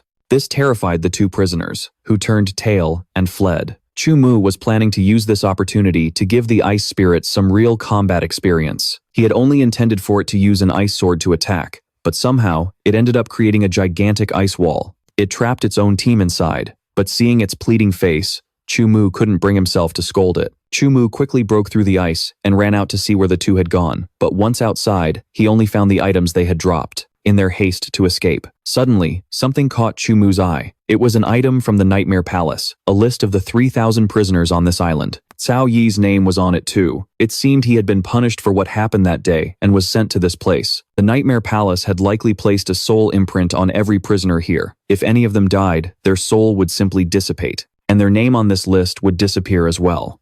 This thing seemed like it would be very useful. The back of the list was a map of Prisoner's Island. Chu Mu planned to find those two guys to get more information about this list, but the ice spirit continued to be mischievous, snatching the list and running all over the place. Chu Mu decided to give it a name. He named it Ning Ning. It seemed to really like the name, immediately behaving and returning upon hearing it. Chu Mu followed the direction those two guys ran off in to search for them. By dusk, he finally got some news. One of them was being threatened by someone who wanted to steal the map. Hiding nearby, Chu Mu overheard that this map was distributed by a steward. Perhaps it had some other uses as well. The other guy started summoning his soul pet. His soul pet turned out to be a blood-sucking beast. This was a special soul pet of the Yang family. Chu Mu finally got a clear look at him, and it was none other than Yang Jide. This was the very person who had always bullied the two Chu brothers. Unfortunately, back then, the two brothers weren't strong enough. They couldn't fight back against him, but things were different now. Chu Mu immediately summoned Mo Xie to attack. Chu Mu's appearance surprised and angered Yang Jide. He never expected Chu Mu to show up in a place like this. The two of them had a grudge since childhood, so the moment they met, the air was thick with tension. However, Yang Jide glanced at Mo Xie and thought it was just a tiny moonlight fox. Coupled with a famous piece of trash like Chu Mu, he became arrogant. He immediately ordered his blood-sucking beast to attack. Mo Xie charged forward, using its moon shadow clone, managing to inflict some damage on the blood-sucking beast. But this minor wound only stimulated its inner ferocity. Radiating killing intent, it lunged at Mo Xie, sending it flying. But with its speed and agility, Mo Xie used the momentum to return, severing the blood-sucking beast's head in a single strike with its moon blade. Yang Jide was terrified. He couldn't believe a small fox like Mo Xie could so easily defeat his powerful soul pet. It was also because he didn't know how to command a soul pet in battle, so the blood-sucking beast was just a soul pet with strength, but no brains for combat. Chu Mu ordered Mo Xie to chase down and kill Yang Jide, but surprisingly, the guy could use a soul technique. Yang Jide used Windblade to create a giant tornado that sent Mo Xie flying. However, this guy was still an idiot. He ran without looking where he was going and tripped over a rock. Utterly humiliated, Yang Jide made a decision. He had to see this through to the end. He wouldn't be satisfied until Chu Mu was dead. He actually had a second soul pet, a bloodthirsty beast. The moment it appeared, it suppressed Mo Xie. Its attacks were too lethal for Mo Xie. Chu Mu decided to recall Mo Xie. He sent Ning out to battle. Ning's defense was far superior. It could definitely defeat the bloodthirsty beast. However, Mo Xie didn't want to stop. It wanted to continue this fight. If that's what Mo Xie wanted, Chu Mu would indulge it. Go all out. Fight with all its might. That was just like our Mo Xie. On Yang Jide's side, he took advantage of Chu Mu's slight distraction. He used a vine entanglement skill, causing vines to erupt from the ground and capture Chu Mu's group. Luckily, he reacted in time. He used a flash freeze technique to freeze the vines. Mo Xie seized the opportunity to charge forward. However, it was quickly mesmerized by the bloodthirsty beast. It distracted Mo Xie. The bloodthirsty beast also began to enter its bloodthirsty state. It rushed forward and sent Mo Xie flying. This blow was quite heavy. Mo Xie had lost a lot of blood. Chu Mu was so worried about Mo Xie that he was on the verge of tears. To save Mo Xie, Chu Mu summoned Ning at the same time. He stepped forward to shield Mo Xie. Ning also used the ice wall of its ice charm, but the bloodthirsty beast was too strong. The ice wall couldn't block its attack. Chu Mu was quickly sent flying. When Mo Xie opened its eyes, it saw Chu Mu lying unconscious on the ground. It broke its own disguise, returning to its true form. Mo Xie stood up to protect Chu Mu. He had also woken up. He vaguely saw that Mo Xie's second tail had appeared. Its power was increasing rapidly. Even the bloodthirsty beast trembled in fear before this terrifying power. It didn't even dare to step forward and stop Mo Xie. Mo Xie seemed to have mutated into another form. As soon as the transformation ended, it decapitated the bloodthirsty beast in a single slash. Terrified, Yang Jide turned and fled, but how could he possibly escape?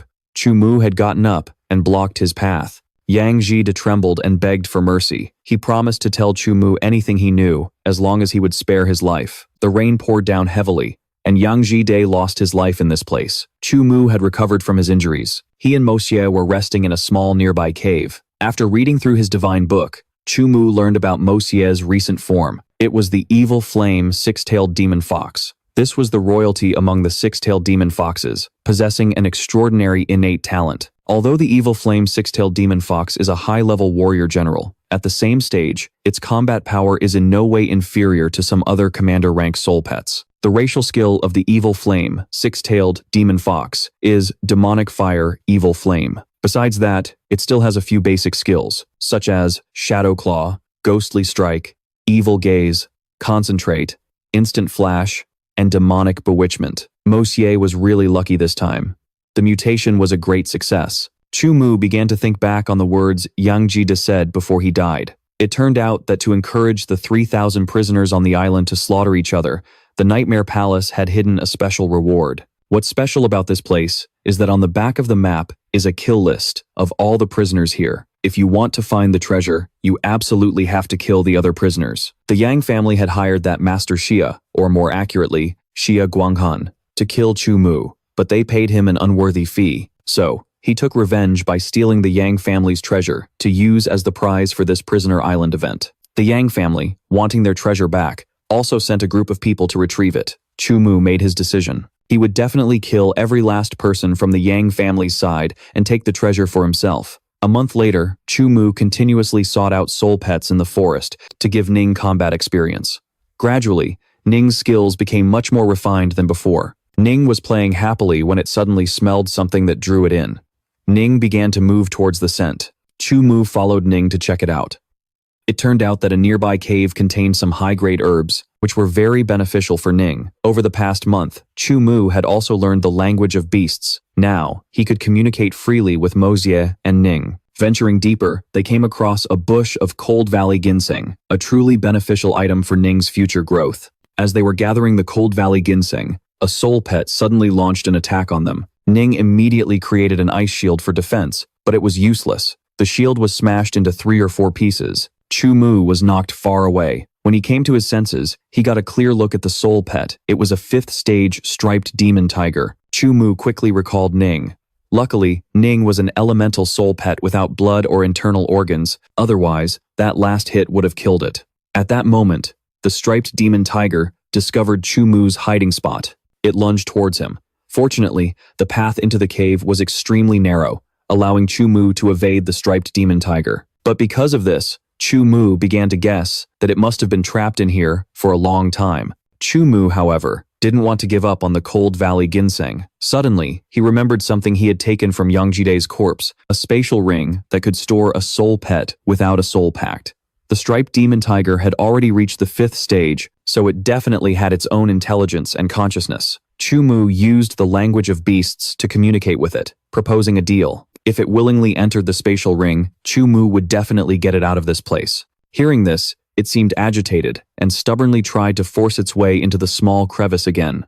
But there were many evil people on this prisoner island, and if it stayed here, it would very likely be killed by them. This striped demon tiger had a lot of pride, though. It didn't agree just because of Chu Mu's tempting words. It thought Chu Mu had left. Who would have thought he'd gone to catch a wild boar and brought it into the cave for the tiger? Chu Mu said this was a gift of food and hoped its comrades would come to rescue it soon. With that, Chu Mu turned and left. After walking for a while, the map in his hand suddenly began to glow. The owners of the other scrolls must be nearby. To be safe, Chu Mu buried the map in his hand and went to hide. It turned out the newcomers were the 2 brothers, Yang Jinglian and Yang Jingli. They had discovered that someone else had a map. However, they wanted to capture the striped demon tiger first. Once they had it, the Yang family's status and power would increase significantly upon leaving the prisoner island. The two of them started approaching the cave entrance. Yang Jingli went inside. He summoned a wind spirit, which launched a sudden attack on the striped demon tiger, rudely waking it from its sleep. The striped demon tiger was furious, but it couldn't fit through the tiny cave entrance. Chu Mu was hiding up high. This guy, who liked to poke the tiger, definitely had to be punished.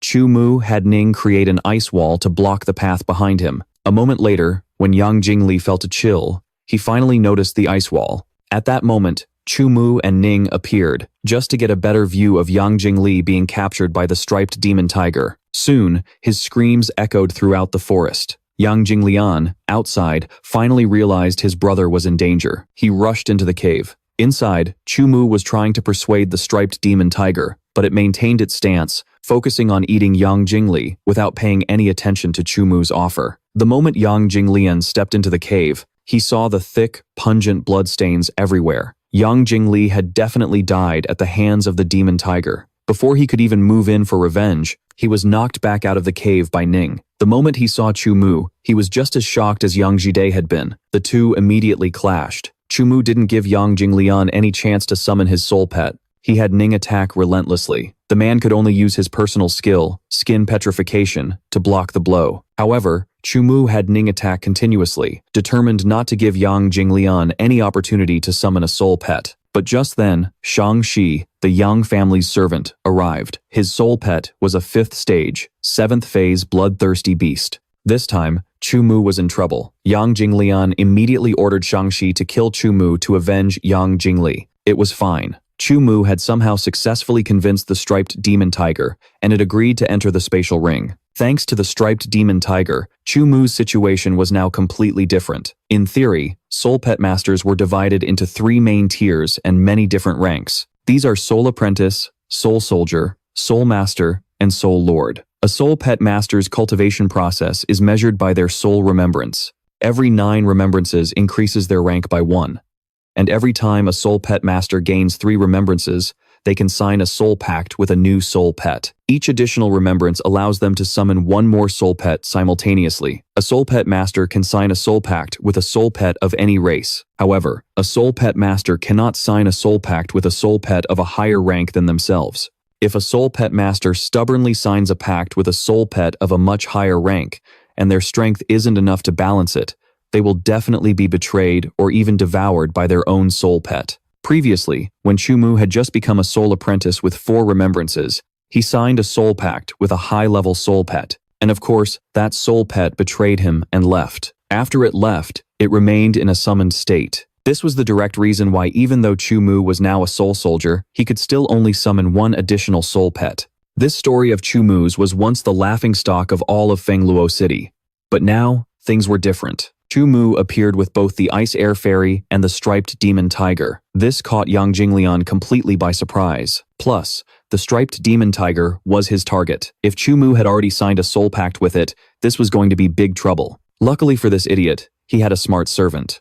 Shang-Chi quickly pointed out that the striped demon tiger had been released from a soul pet ring. Therefore, it wasn't one of Chu Mu's directly contracted soul pets. However, they couldn't afford to be careless. The striped demon tiger had clearly agreed to cooperate with Chu Mu. Shang-Chi was truly a formidable opponent. He summoned his 2 soul pets, a bloodthirsty beast, 7th phase, 7th stage, and a terror wolf, 4th phase, 3rd stage. Chu Mu left these 2 for the striped demon tiger to handle. He then ordered Ning to create an ice wall to separate Shang-Chi's group from Yang Jinglian. Ning would face off against the fresh blood beast. Because she was a fairy, all of the fresh blood beast's attacks were completely ineffective against her. Yang Jinglian started to worry. Ning's defensive ability was too strong. He immediately summoned another soul pet. Let's see how long Ning can hold out.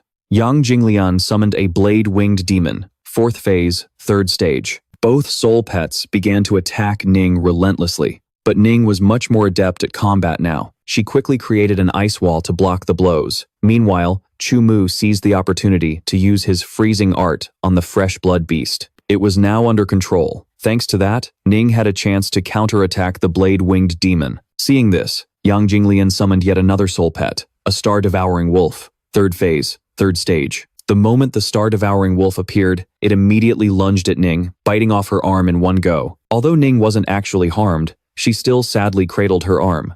Seeing this, Yang Jinglian started mocking Chu Mu. Chu Mu also knew that Ning couldn't fight 3 soul pets at once. He immediately recalled Ning and sent Mo Xie into the fray. Mo Xie maintained the small form of a moonlight fox. Yang Jinglian burst out laughing, as if he was watching a comedy. He couldn't believe Chu Mu would actually send out a tiny little fox to fight his 3 powerful soul pets. He ordered the star-devouring wolf to go forward and eat Mo Xie. At that exact moment, Mo Xie instantly dropped her disguise. She transformed into a large, powerful, evil flame 6-tailed demon fox. Mo Xie lunged and bit down on the star-devouring wolf's neck. Her evil flame then began to incinerate its body. The star-devouring wolf was dead. Yang Jinglian was horrified. His entire Yang family had spent a fortune of money and resources to buy and raise that star-devouring wolf. And now Chu Mu had killed it in the blink of an eye? Yang Jinglian was furious. He immediately ordered the blade-winged demon to turn around, forget about Mo Xie, and quickly take out Chu Mu. Seeing the blade-winged demon flying towards him, Chu Mu used Soul Charm, using Ning's ice armor to form a protective layer around himself. Yang Jinglian didn't believe the ice armor could last long. He ordered the blade-winged demon to continue its assault on Chu Mu, but he had forgotten that Mo Xie was still there. Chu Mu had Mo Xie use evil pupil gaze on the blade-winged demon. Its will to fight was quickly shattered, and it froze mid-air. Mo Xie then began to charge straight for Yang Jinglian. Terrified, he tried to summon the bloodthirsty beast again, but Mo Xie didn't give him the chance, slamming him into the ice wall. Yang Jinglian panicked, screaming Shang-Chi's name, hoping he would come and save him, but his hopes were quickly crushed. The striped demon tiger had broken through the ice wall and jumped over. Of course, it had already devoured both Shang-Chi and his entire group of soul pets. Yang Jinglian collapsed onto the ground in despair. Chu Mu had already said he wouldn't spare anyone from the Yang family, and so, he quickly sent Yang Jinglian on his way. The blue devil tiger was just too strong. It took on 3 opponents at once without a single scratch, making Mo wish he had one. A soul pet as powerful as it. But Mo's thoughts hurt Mo Xie a little, and made it jealous. Mo started to pay attention to the hand the blue devil tiger had brought him. It had a high-grade spatial ring on it. Inside, the high-grade spatial ring was a soul armor. So Mo just needed to let his soul remembrance enter the soul armor, and it would be able to fuse with his soul and obey his summons. Very quickly, Mo activated the soul armor. This armor was pretty cool. Even Mo Xie's eyes lit up with excitement looking at it. It must have wanted a set for itself. But that's okay. Soul pets have their own specialized soul armor. So Mo was determined to find the Yang family members to get Mo Xie, a top-tier soul armor. Not only was there soul armor, but the ring also contained a lot of herbs that could help Ning recover from its injuries. Adding the Cold Valley ginseng from that cave, Ning really hit the jackpot this time. Before Mo could even do anything, Ning had already gobbled down the entire pile of herbs and medicinal ingredients until its belly was full. As soon as it finished absorbing them, Ning was completely healed. Not only that, but Ning's hide had also reached the late 3rd stage. Now, both of his soul pets had reached the 3rd stage. He definitely had to find Cao Di and the Yang family to get his revenge. Very quickly, a year passed on the island, and Mo had collected the 4th map piece. And on top of that, he had signed a soul pact with another soul pet, the Demon Tree Warrior. His Demon Tree Warrior was a high-level warrior-class quasi-race combatant. Thanks to the Demon Tree Warrior, Mo found it much more convenient to hunt for map pieces. Over the past year, the initial 3,000 prisoners had dwindled to less than 1,000. The ones still alive now were all formidable foes who couldn't be underestimated. Suddenly, the map in his hand began to glow. The person holding the map piece was close. On the other side, the one holding the map turned out to be Cao Di. He also sensed it. Time to gear up and go hunting.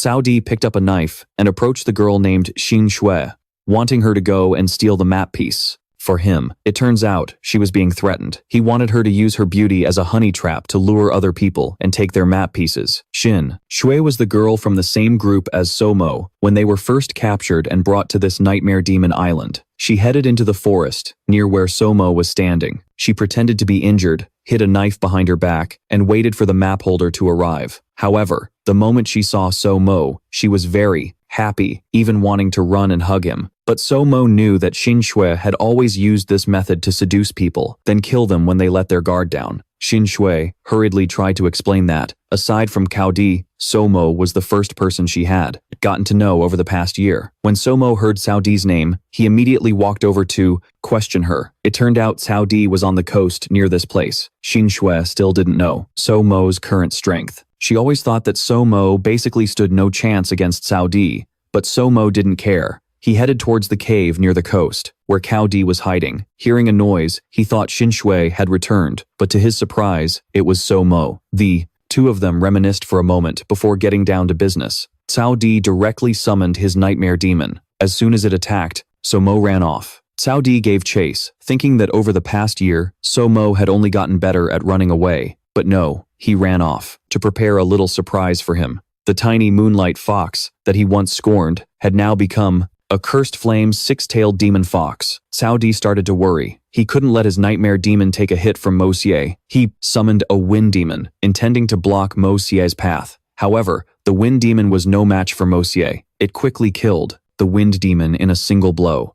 Mo Xie charged forward again, but was suddenly ambushed by a Liao wolf that Cao Di had just summoned. Despite taking a hit from the Liao wolf, Mo Xie was fine. It retaliated with a finishing blow, and the Liao wolf was also eliminated. Cao Di was furious. Somo actually dared to kill two of his soul pets. Cao Di had his nightmare demon use cursed flame to attack Somo. He had Ning create an ice wall to block the cursed flame. If Mo Xie were hit by the cursed flame, it would be severely injured, and recovering wouldn't be easy. Somo recalled Mo Xie. With Ning's appearance, Cao Di grew fearful. The ice element could completely control his nightmare demon. Cao Di immediately channeled all of his nightmare demon's power, wanting to end everything in one blow. But the nightmare demon was fundamentally at a disadvantage against Ning's ice element.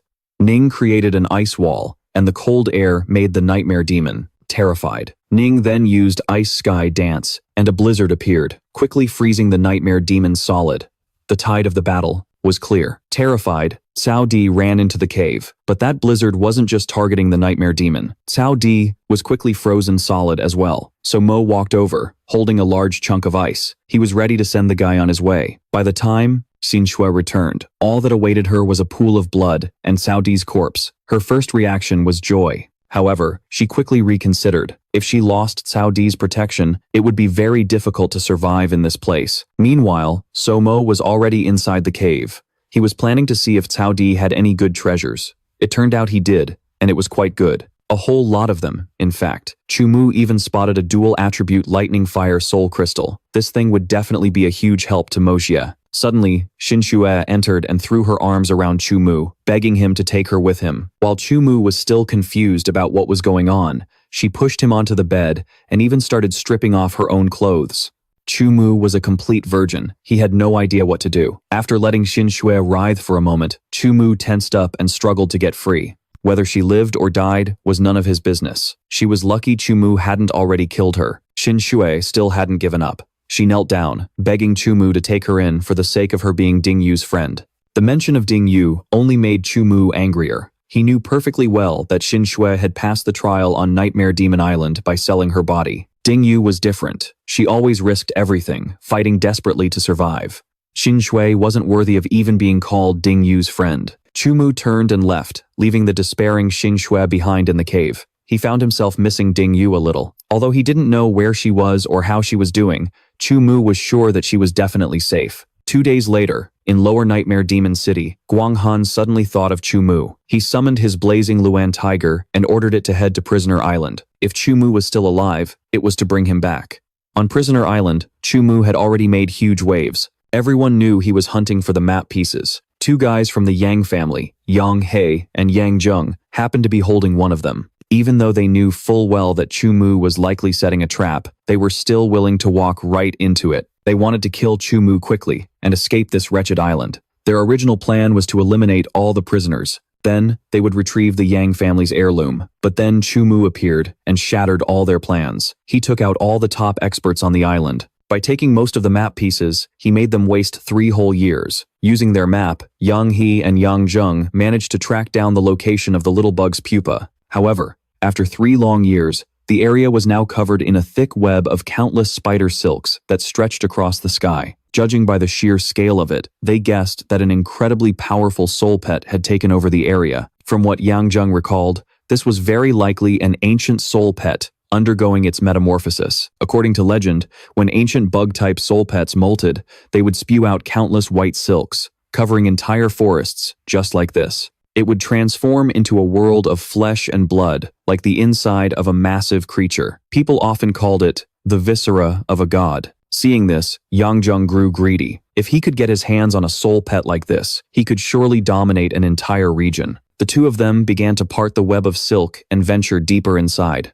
Soon, the viscera of a god appeared, looming before them. Yang He, however, was a bit frightened. He had a bad feeling about this and wanted to leave immediately. But Yang Jung refused. He charged straight for the viscera of a god. When they got there, they found Chu Mu already standing guard. Yang Jung assumed Chu Mu wanted to compete with him for the soul pet. He immediately summoned his thunder spirit and his blood-winged three-eyed beast. Both pets charged towards Chu Mu. For Yang Jung, the key to winning a battle was to take down the general first. He didn't have time to worry about Mo Xie. All he needed was for Chu Mu to die. However, things didn't go as smoothly as Yang Jung expected. Chu Mu had tamed a new soul pet, the Night Thunder Dream Beast. It belonged to the demon spirit system of the Dream Beast tribe. The Night Thunder Dream Beast swiftly absorbed all the lightning strikes launched by the Thunder Spirit. Chu Mu ordered Little Knight to attack with purple light. Yang Jung couldn't command his soul pets in time and was forced to use the Shield of Light. It created a barrier protecting everyone behind it. While Yang Jung was busy fighting, Yang Hen was just idling about.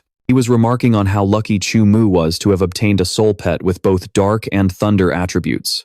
After he mumbled on for a bit, Yang Jung finally snapped at him. Yang, he was forced to summon his own soul pets. It was a blood-winged three-eyed beast and a poo wolf. Fighting here would have a huge impact on the little bug. Chu Mu decided to lure them to another location to fight it out. As soon as he created some distance, Chu Mu had Little Knight use Dream Shatter. All three of them, Yang He and his two pets, were plunged into an illusion. Terrified, they turned tail and fled. Yang Jung saw this and became furious with his foolish teammate. The Dream Beast's mental attack was only effective against cowards like Yang He. Chu Mu provoked him, saying that without Yang He's help, he was completely useless. This enraged Yang Jung. He even thought Chu Mu was looking down on him because he didn't have any strong soul pets left. Furious, he summoned his most powerful soul pet. It was a 1,000-legged poisonous centipede. This centipede appeared with quite an imposing aura. Chu Mu began to calculate his battle plan. Since Little Knight could easily counter the Thunder Spirit's attacks, Chu Mu would have it take on the task of keeping it busy. Meanwhile, Mo Xie would use that opportunity to bypass the 1,000-legged poisonous centipede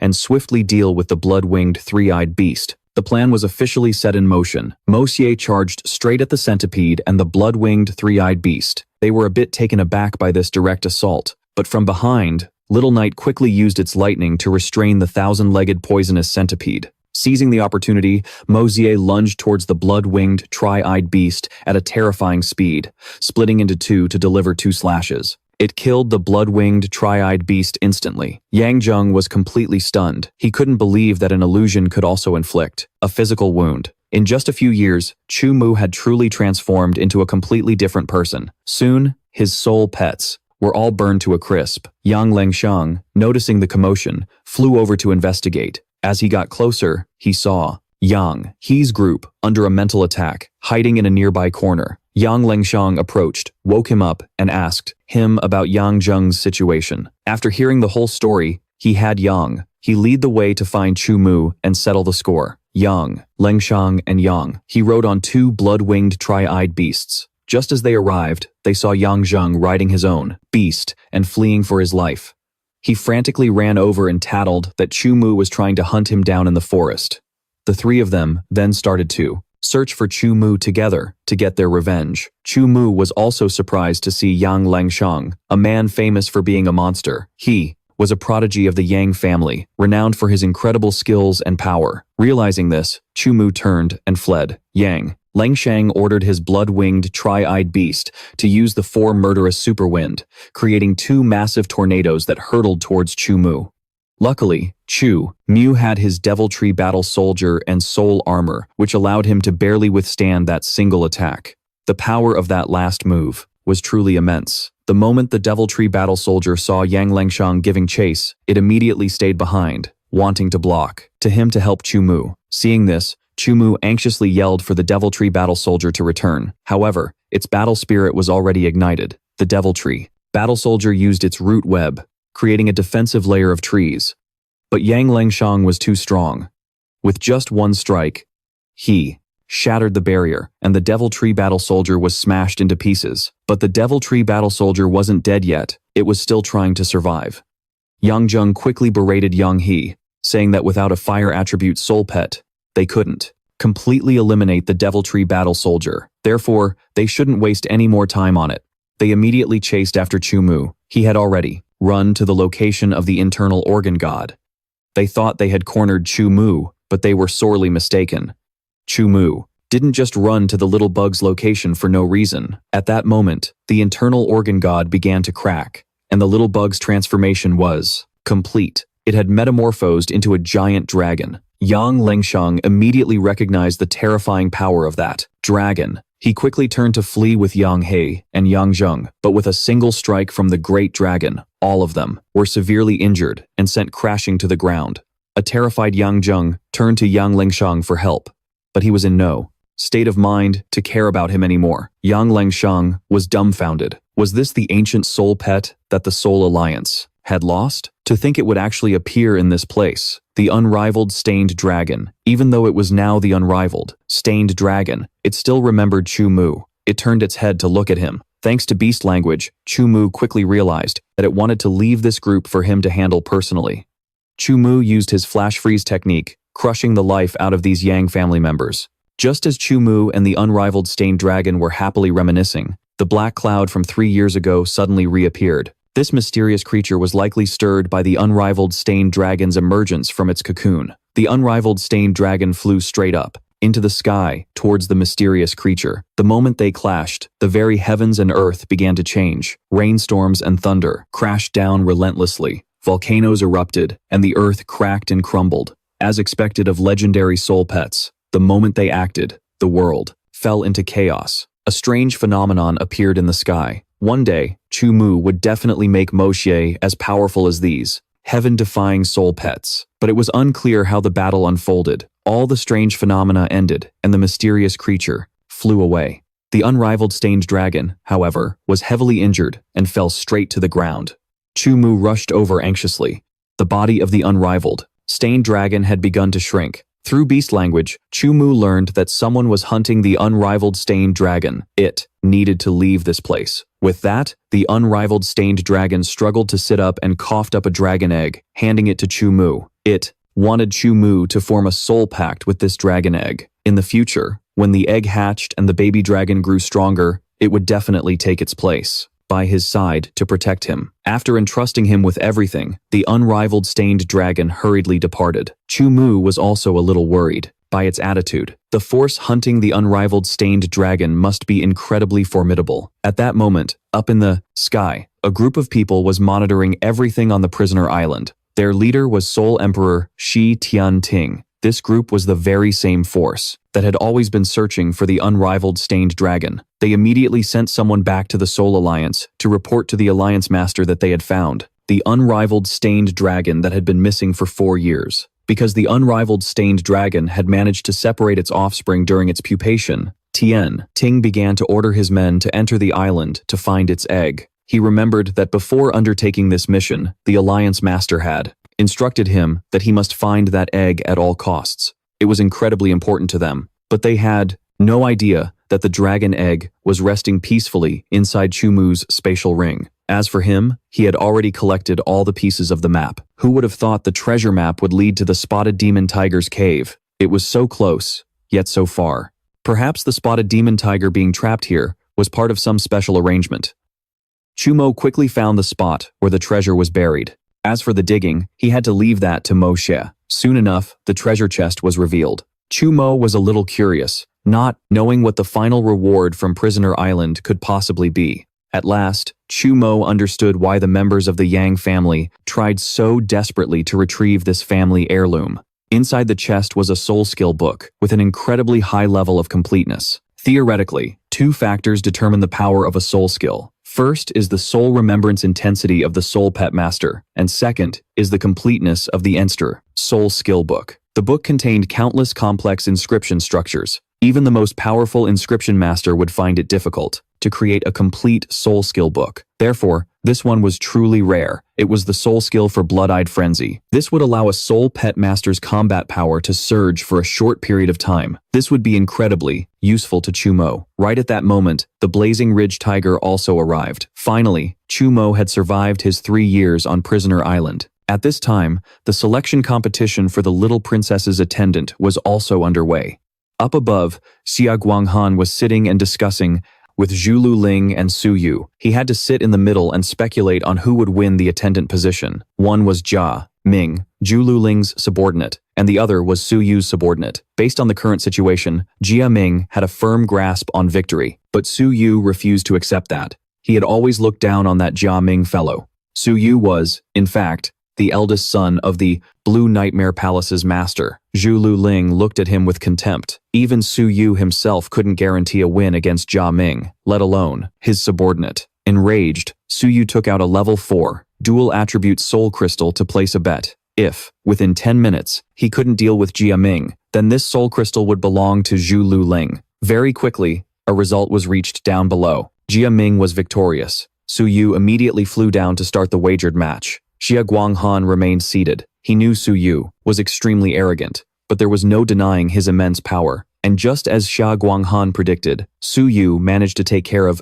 Jia Ming in just 7 minutes. The competition had reached its conclusion, and the position of the little princess's attendant surely belonged to Su Yu. But Xia Guanghan stopped the proceedings. He was still waiting for Chu Mu to appear. If that boy was still alive, then Su Yu was in for a rude awakening. And right on cue, Chu Mu arrived just in the nick of time. You had to feel for the guy. After 3 years on Prisoner Island, he never had a single chance to bathe. His filthy appearance immediately earned Su Yu's scorn. Xia Guanghan was kind enough to offer to have someone take Chu Mu for a bath first, and they could deal with the fight later. But Su Yu was getting impatient. Who knew how long it would take for Chu Mu to clean up? Both he and Chu Mu himself wanted to get this over with quickly. According to the rules, only a single soul pet could be summoned for this match. The main principle was also that they were not allowed to kill each other. On Su Yu's side, he summoned his blue nightmare demon. As for Chu Mu, he called forth Ning. From everyone's perspective, although Ning's aptitude was very high, she was surely no match for Su Yu's commander rank blue nightmare demon. Xia Guanghan thought differently. He always believed Chu Mu had an ace up his sleeve to turn the tables. The blue nightmare demon attacked first with demon flame. Ning used an ice wall to block the attack, then immediately followed up with freezing sky. Dance to freeze the blue nightmare demon solid. But the blue nightmare demon wasn't so easily controlled. It quickly shattered the layer of ice, creating a backs-off, powerful demon flame vortex that sucked Ning right in. Su Yu thought Ning had been defeated in a single blow. Even Zhu Ling thought the same. Xia Guanghan quickly enlightened the man. There's a water-type skill that exists called Water Mirror. This technique looks quite similar to an ordinary ice wall. Because of that, most people mistake it. Ning, from inside the water mirror, stepped out. It turned out that what they saw before was merely an illusion of Ning. Seizing the opportunity, Ning immediately attacked, using ice swords to restrain the blue nightmare demon's body. Ning herself held another sword and directly finished off the blue nightmare demon on the spot. Su Yu's combat skills were simply too poor, and he was being taught another lesson by Chu Mu. Enraged, Su Yu summoned 2 more of his soul pets. Since he started it first, Chu Mu didn't mind playing along. He summoned Mo Xie. Her powerful aura instantly suppressed both of those pathetic soul pets. It was only then that Su Yu started to panic. He never thought a savage like Chu Mu could be this terrifying. Xia Guanghan stepped forward. He quickly provided an explanation. Chu Mu is the king of Prisoner Island. At only 18 years old, he broke the record for the youngest king ever. Chu Mu then turned to the old man to remind him of his previous promise.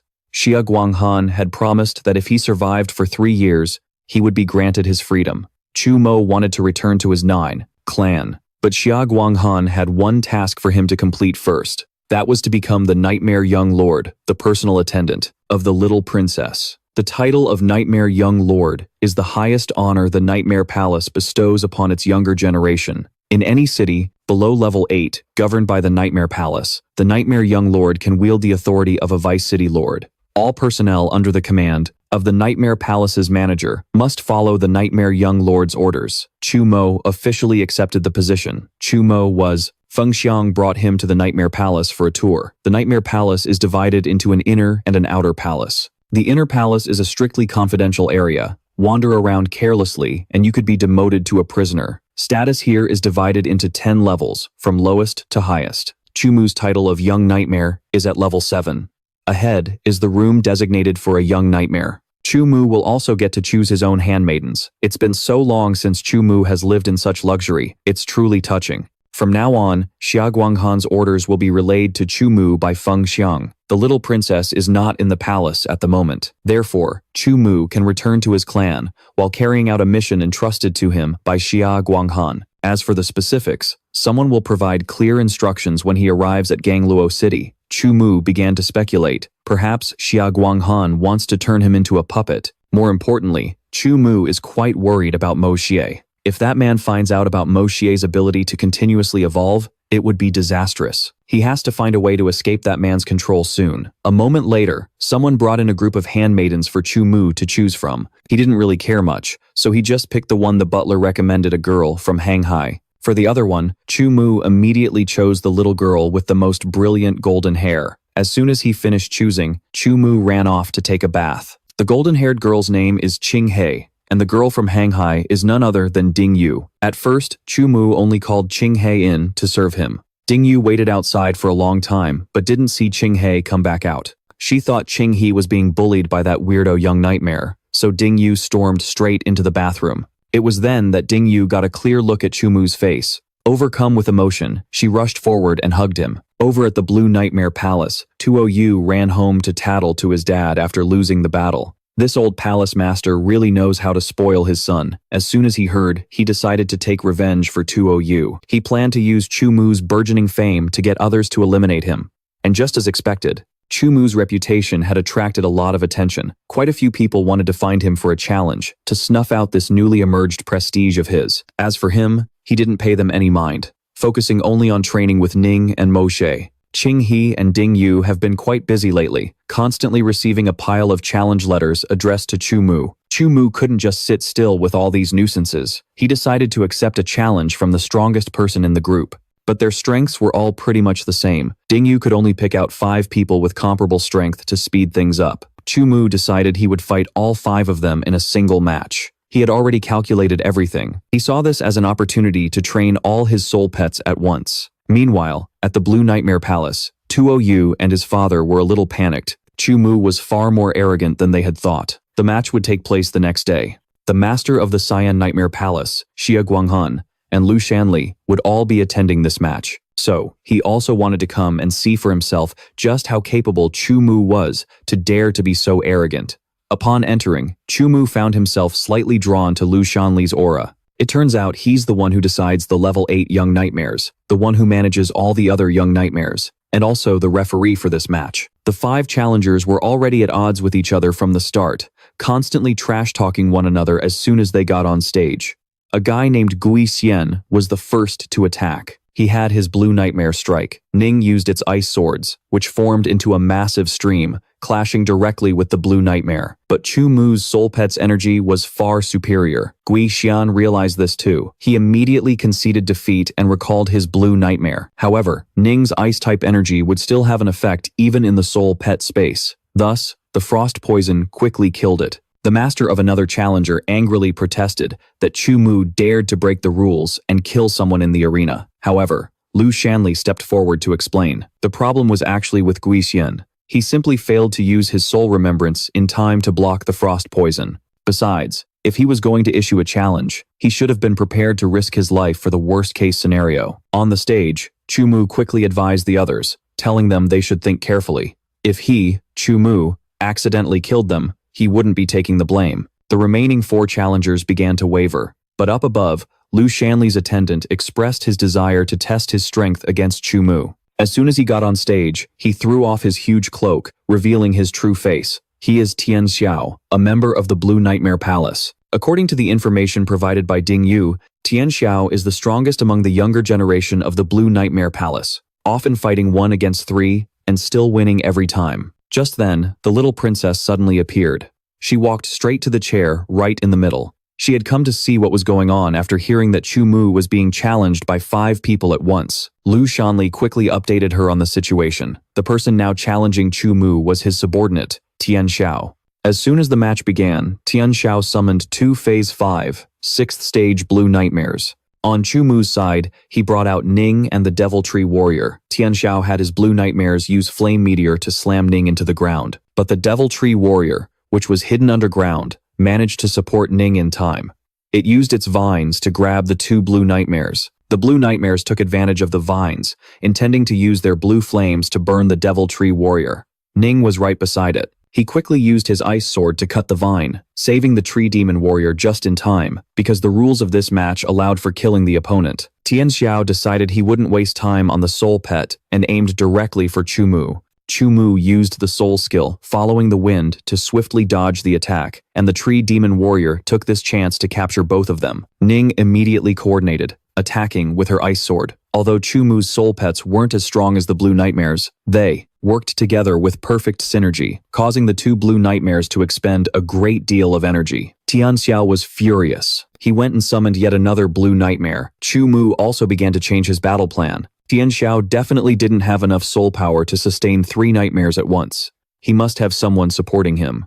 An opening was bound to appear during the fight. Chu Mu recalled the Tree Demon Warrior and sent out Mo Xie. Mo Xie used Blood-Eyed Frenzy and sent one of the blue nightmares flying. The remaining 2 attacked Mo Xie simultaneously, but Ning, from above, immediately used an ice wall to protect Mo Xie. Although the ice wall couldn't stop the demon flame sword, it was able to alter the angle of attack. Chu Mu had Mo Xie use Nether Strike, splitting into countless different clones. These clones simultaneously used Illusory Evil, Flame Claw to attack, but they were immediately incinerated by the blue nightmare. He had experience, so he knew to use his soul power to protect his own mental world.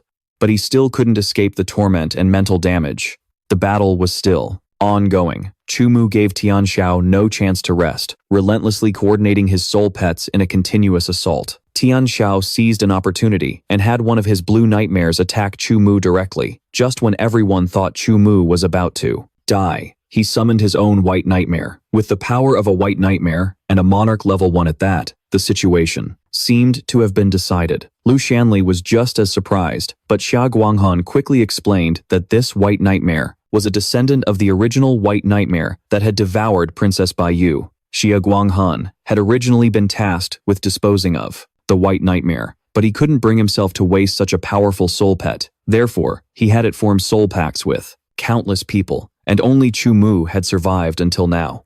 Down on the field, the white nightmare was slowly devouring Tian Xiao's blue nightmares. All 3 of Tian Xiao's souls were damaged, rendering him unable to fight. The result was clear. Chu Mu had won an absolute victory. The little princess started asking Chu Mu about a soul he had lost. Chu Mu didn't hesitate to tell her the truth about the high-level soul pet that had betrayed him. The little princess praised Chu Mu's skill and resilience, gifting him a level 6 soul armor worth a precious 1 million. She hoped that Chu Mu could become as great an expert as Xia Guanghan. At the Blue Nightmare Palace, Su Yu, fuming with rage, went to complain to his father that the brat Chu Mu had nearly sent him to meet his ancestors, and that this matter couldn't just be let go. To his surprise, his father slapped him across the face, calling him a fool. Chu Mu was currently the center of attention. How could they possibly make such a blatant move against him? But Su Yu's father had another plan. He revealed that the Luo region's nightmare, Young Master, Yang Luozhen, was actually one of his subordinates. The entire Gang Luo city was the Luo family's territory. He would let them handle this matter for Su Yu. Su Yu's father predicted that Chu Mu would use the soul skill Blood-Eyed Frenzy in the arena. He gave a sinister smile, certain that the Yang family would give Chu Mu a warm welcome. The next day, as Chu Mu and Ding Yu rode their horses under a clear blue sky with white clouds, things seemed peaceful. Chu Mu was feeling a bit drowsy, so Ding Yu suggested they find a place to stop, giving the Gale Nightmare horse a rest as well.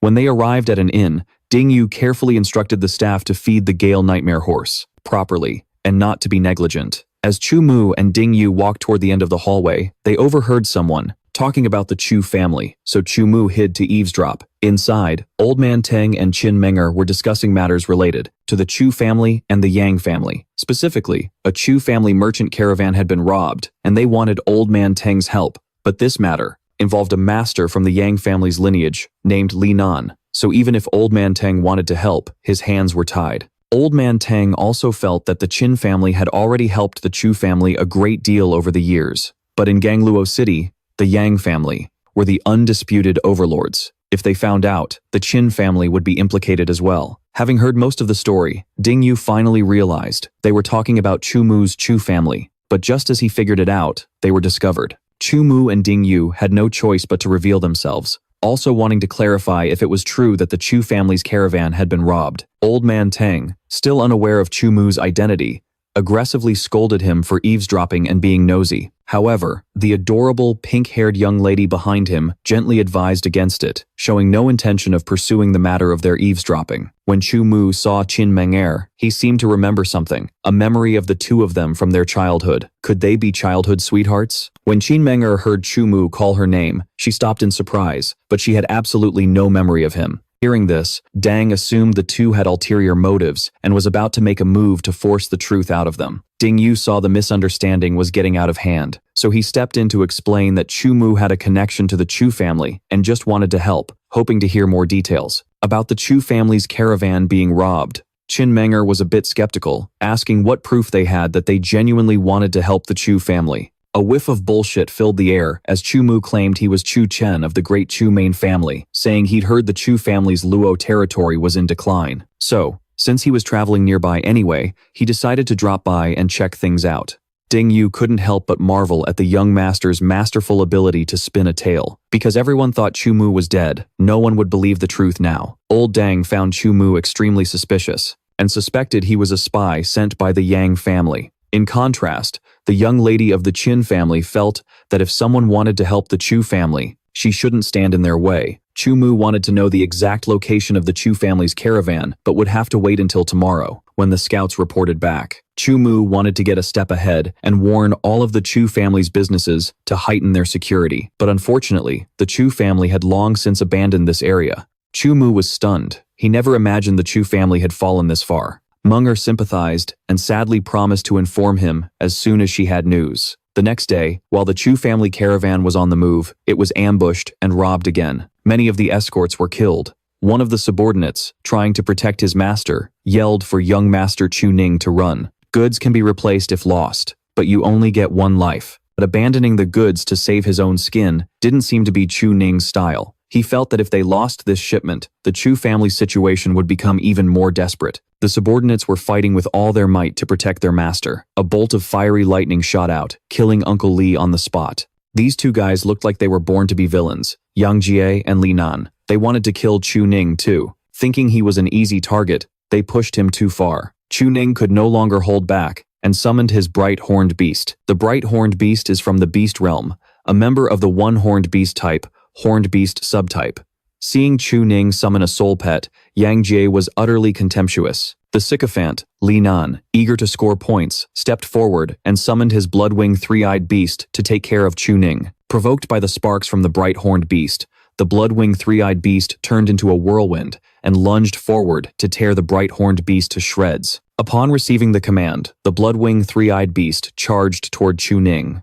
Just in the nick of time, the Night Thunder Dream Beast appeared. It slammed into the blood-winged three-eyed beast, sending it flying. Yang Jie was furious that someone was meddling in his affairs. As for Chu Ning, he couldn't believe his eyes. He never expected the one who came to save him would be Chu Mu. While the two brothers were having a touching reunion, the blood-winged three-eyed beast prepared for a sneak attack from behind. The blood-winged three-eyed beast raised its sharp claws, gathering all its power to land a fatal blow from behind Chu Mu. This attack seemed poised to take his life, but Chu Mu was completely calm. He had already anticipated it and was ready for battle. He was already disgusted with these people for bullying the weak, and now they wanted to kill Chu Ning right in front of him. His anger could no longer be contained. His eyes turned fiery red, a blaze that could incinerate his opponent. He summoned his soul pet, the Night Thunder Dream Beast, with the fiercest fighting spirit imaginable. The blood-winged three-eyed beast seemed to sense its opponent's immense power and bloodlust, and it grew terrified. Sweat poured down its face as it went completely stupefied, its expression turning idiotic.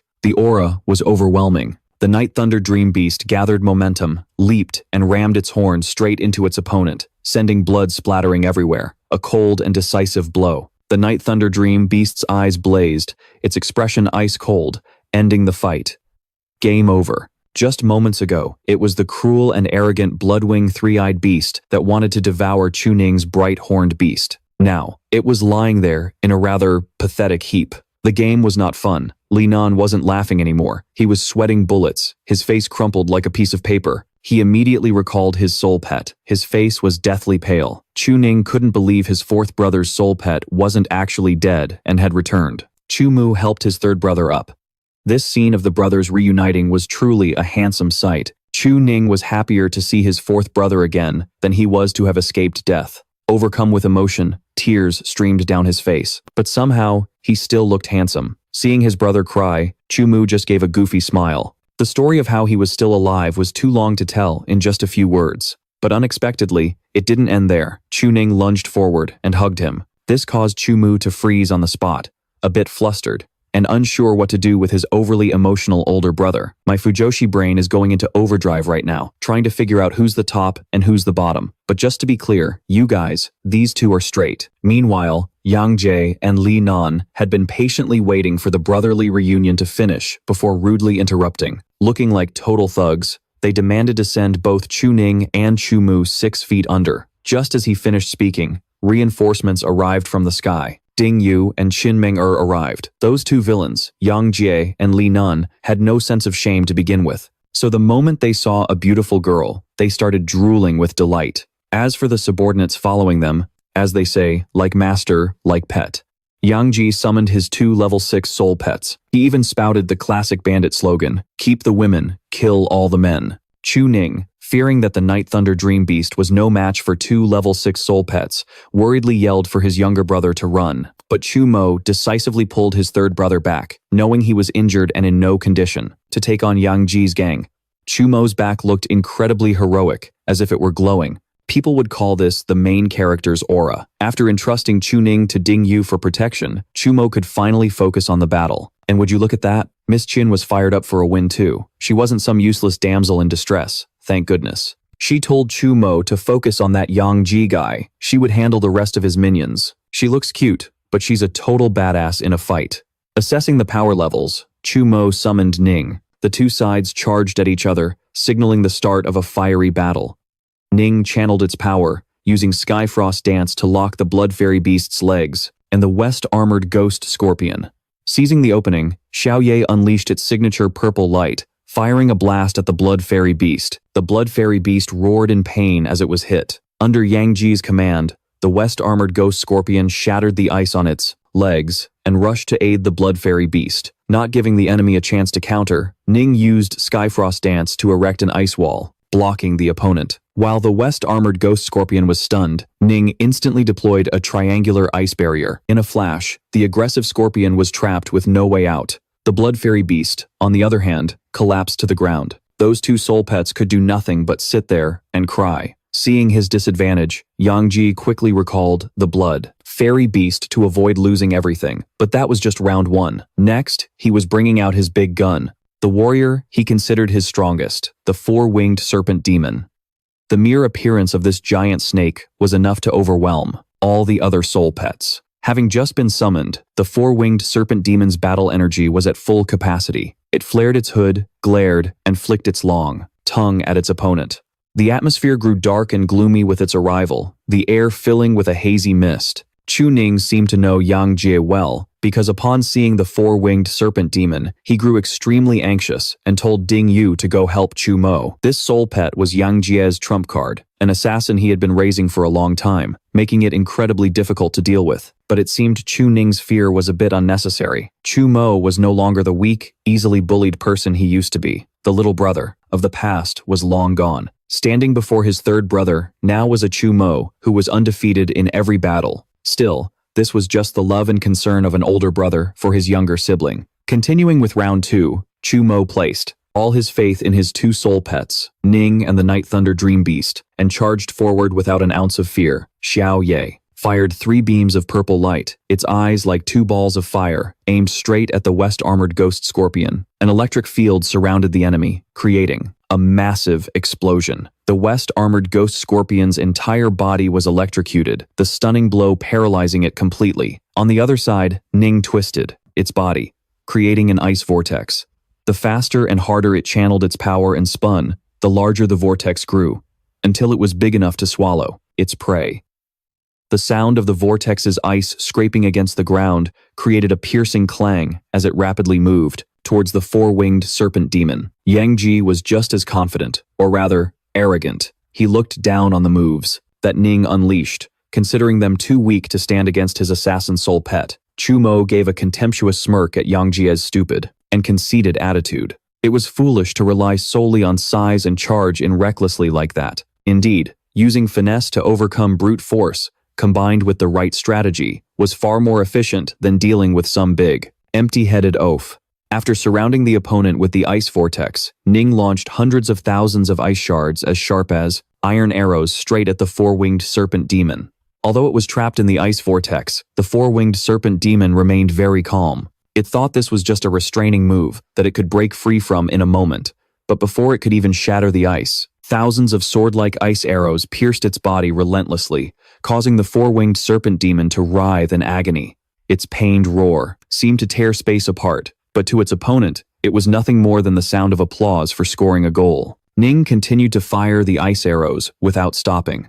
Although the four-winged serpent demon was in pain, its face now showed clear rage. It roared and growled endlessly. Only then did Yang Ji realize his opponent's true strength, never expecting the abilities of this ice air spirit to be so powerful. You really can't judge a book by its cover. But then again, if it went down in just a few moves, how could Yang Jie save face? With a single command, an ice armor instantly formed from the head to the tail of the four-winged serpent demon, created from tens of thousands of ice shards, forming a sturdy coat of armor. It shot straight into the sky, escaping Ning's ice vortex with ease. As it broke free from the vortex, the upward thrust was so immense that the moment it escaped, it crashed heavily to the ground. The serpent demon's weight and gravity were so immense that they caused the ground to crack. Reacting quickly, Ning held her ice sword, and as soon as the serpent demon got back up, she aimed straight for the center of its head and stabbed with all her might. She thought this strike would be a fatal blow, leaving it no time to react. But unexpectedly, the sword pierced its head with ease because the inside was completely empty. She couldn't understand why it was so strange. While still stunned by this hollow shell, from beneath the ground, the four-winged serpent demon burst through and shot straight up, landing right behind Ning. Its eyes were like a pair of car headlights, looking truly terrifying. It turned out that it had shed its skin, burrowing into the earth like a molting snake to become bigger and stronger. That empty ice shell was just its old skin. Yang Jie's face gradually turned triumphant. Ning was a bit bewildered by the four-winged serpent demon's move. When Ning turned around, its massive shadow loomed over her from above, covering both Ning and a large patch of ground.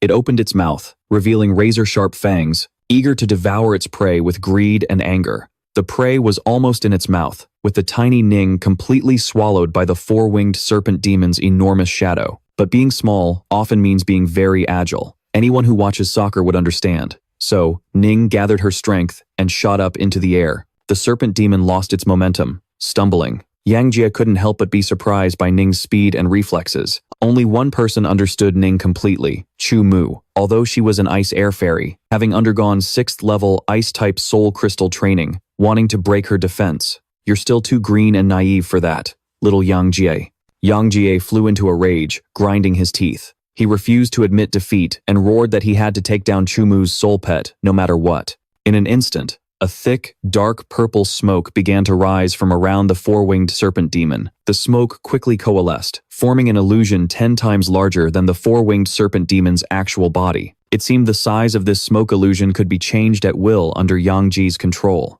A ferocious roar from the serpent demon was directed at Ning. On her side, she was already prepared, holding her ice sword, facing the illusion with the most determined gaze. A single slash across the illusion's body tore through the smokescreen before her. Ning was truly intelligent and calm. As she cleared away the dark purple smoke, she could see the true body of the four-winged serpent demon hidden within it. She had no intention of wasting her energy fighting the smoke illusion, because, as an illusion, no matter how many times she struck it, it would just reform, while the real four-winged serpent demon would remain completely unharmed. Yang Jie knew his trick had been seen through, and his face turned deathly pale. Beads of sweat, big and small, dripped down his face. So, after seeing her opponent's true form, Ning immediately changed her tactics, launching sharp ice shards forward. It seemed she also wanted to end this match quickly. So this time, the ice shards were more numerous, larger, and much sharper than before. The sound of ice arrows pierced the four-winged serpent demon's body, accompanied by its agonizing screams. The smoke gradually dissipated, revealing a clear blue sky with fluffy white clouds drifting by. The four-winged serpent demon was defeated. Its tongue hung out, its eyes shut tight as it lay sprawled on the ground. When it fell, it created a massive thud. The dust from the ground was kicked back up into the air by its weight. Ning hovered high above, standing between two ice swords, looking like a goddess. Her eyes glanced downward. At this moment, the little girl's face held a mischievous and sinister look. You didn't need to guess to know she was glaring at the villainous Yang Ji standing below. Ning was like, "You're not getting away, boy." Yang Jie's terrified face could only stammer a few words before he was hit by one of Ning's freezing palm strikes, aimed right at his chest. This was the frost poison of an ice-type soul pet. As quickly as those scenes where people turned to stone, Yang Jie was hit by the frost poison and began to turn to ice. His neck froze, and the ice slowly spread to his face. If his entire head turned to ice, there would be no saving him. Only death awaited. But unexpectedly, this guy was annoyingly persistent, taking a warming potion out of his bag to drink and melt the frost poison. Chu Mu felt a bit of disgust and weariness towards this guy. He never expected someone as arrogant, who looked down on everyone like Yang Jie, to carry such a life-saving potion at the last minute. Didn't he always think he would never lose? And to bring a warming potion, no less? He was all talk, turning out to be nothing more than a coward. Having pulled himself back from the gates of hell and saved his wretched life, he let out a sigh of relief, his limbs trembling with fear. Yang Ji turned to see the Night Thunder Dream Beast pinning the Western armored spirit scorpion under its foot. Little Ye stood proudly, puffing out its chest, its horns pointed upwards, its hair slicked back coolly.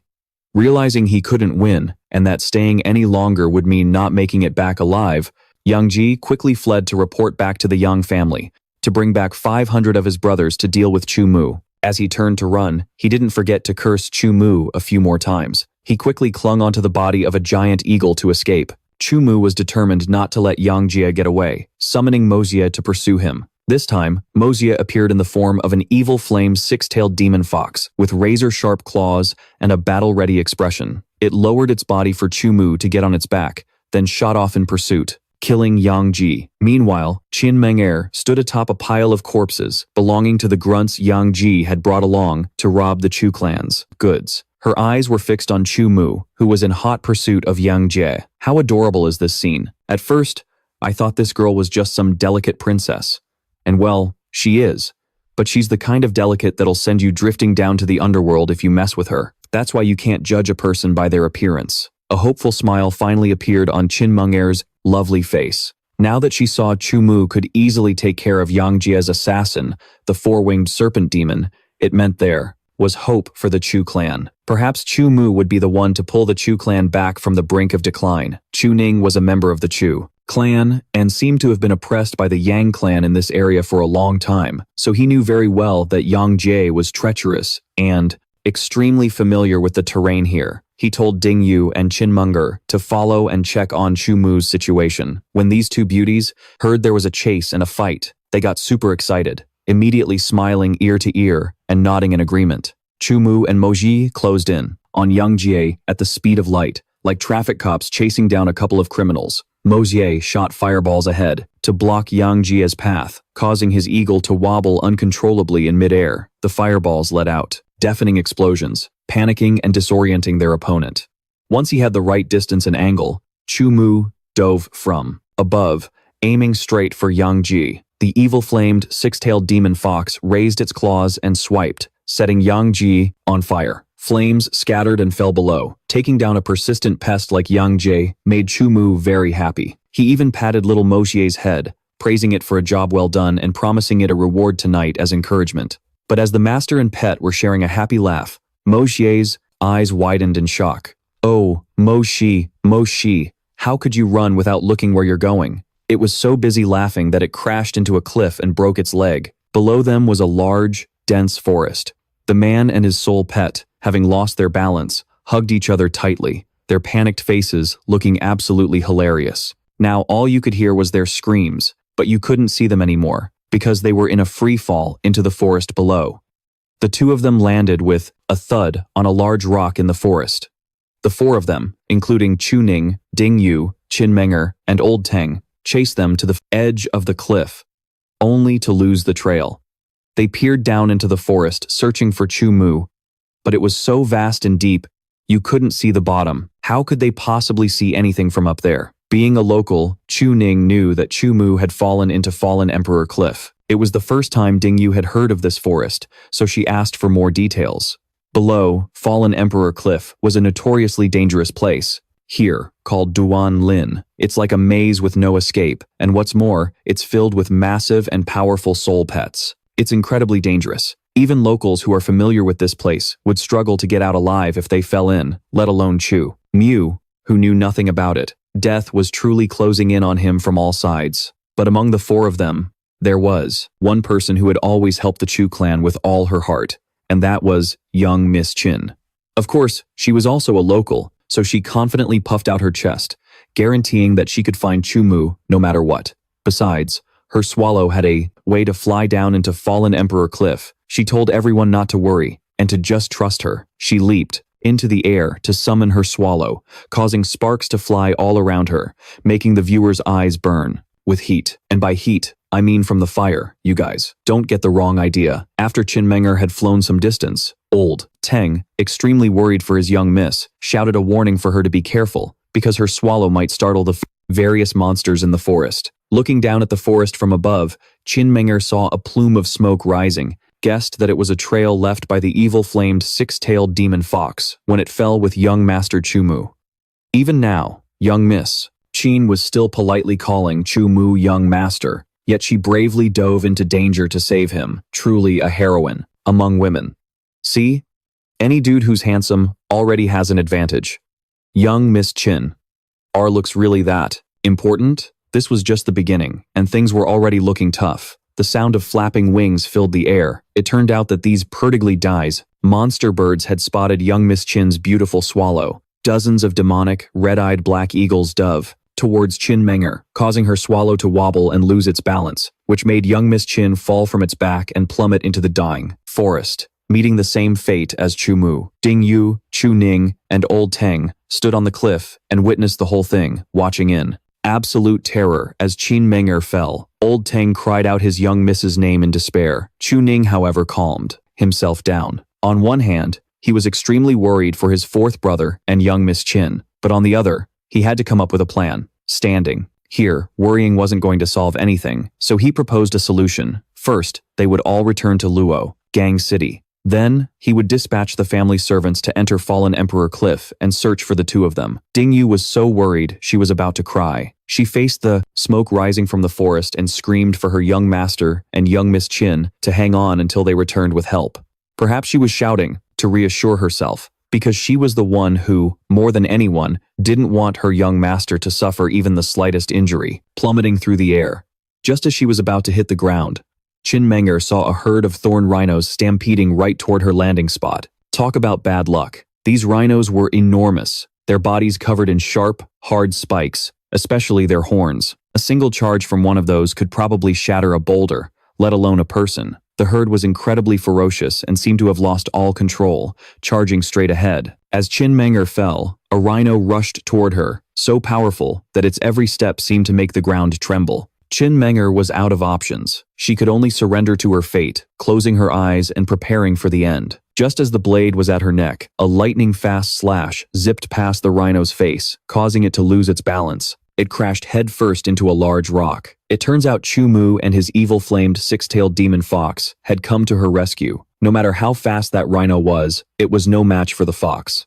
Chu Mu rode on Mo Xie's back, holding Qin Menger in his arms. Oh my god. He's riding a fierce beast while carrying a beautiful woman. The classic scene of a hero saving a damsel in distress has always been heart-stirring. Even I'm swooning watching this, let alone his childhood friend, Qin Menger. How could she possibly resist? But the situation just now was truly perilous. A moment's delay and Qin Menger would have lost her life. Looking back, she saw that the huge boulder had been smashed into pieces by the rhino's charge.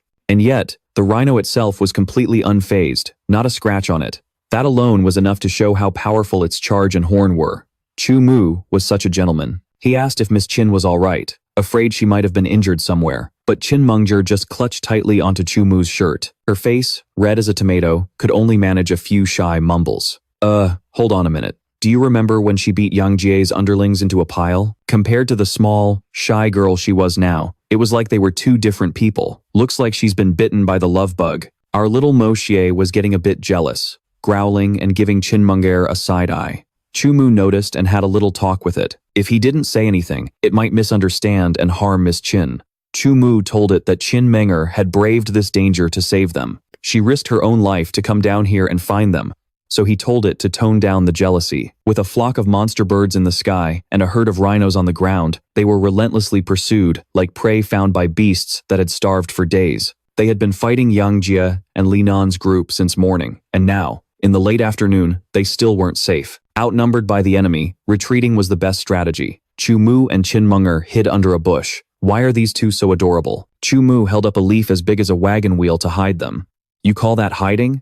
Why is he always doing these hilariously cute things? Chu Mu let out a sigh of relief, thinking they had finally shaken them off. But when he looked down, he saw that Chinmenger was exhausted. She was leaning against his shoulder, fast asleep. After all, she's a girl, right? And a well-bred young lady at that. Fighting all day would naturally wear her out. Chu Mu was a bit baffled by this, but stayed quiet to let her continue sleeping. I'm telling you, I think they make a perfect couple. The next morning, of course, the two of them still hadn't escaped the forest. Chinmenger was leaning against a tree root, snoring away, and even drooling a little. Her hair was a mess, all tangled up with leaves and twigs. She looked like a complete wreck. The image she'd built up for over a decade was half shattered. A large leaf fell and landed on her face. It startled Chinmenger awake. Realizing she had dozed off was a bit impolite, she immediately sat up straight in embarrassment. In front of her was a spread of various fruits. While she was sound asleep, Chu Mu had gone to pick them for her to eat. Seeing that she was awake, Chu Mu told her to have some fruit to curb her hunger and quench her thirst. He couldn't find anything else for her deep in the forest, so she should make do with these for now. After she finished eating, they would set off again to find a way out. Chinmenger saw how kind and thoughtful Chu Mu was, and he had just saved her life yesterday.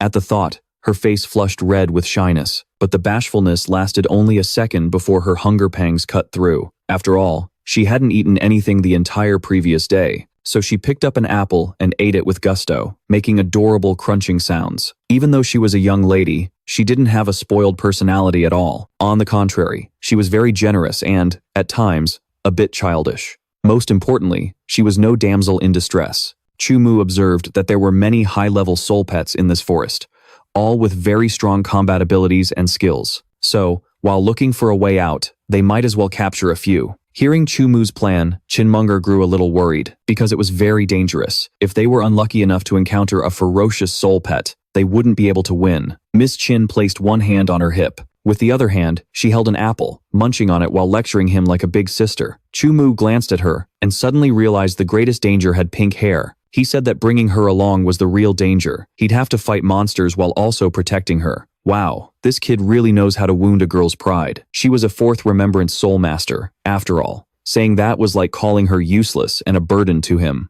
In the old stories, Tran Kwok Ton crushed an orange out of anger. Now, we have Chinmenger crushing an apple. That's how furious she was. They had rested long enough. It was time to get moving again. Mo Xie led the way in front. Chu Mu and Chinmenger followed behind. After walking for a while, Chu Mu suddenly signaled for them to stop, seeing pink cherry blossom petals floating in the air. He stopped, picked them up, and with a full handful, tossed them straight into the air, creating a breathtakingly romantic scene. The sun's rays shone through each petal as they fluttered down through the air. Chinmenger looked up in confusion, letting the petals fall onto her face. This scene was absolutely magical. She was more beautiful than the flowers, and the flowers only enhanced her beauty. Okay, that's enough of the cheesy stuff.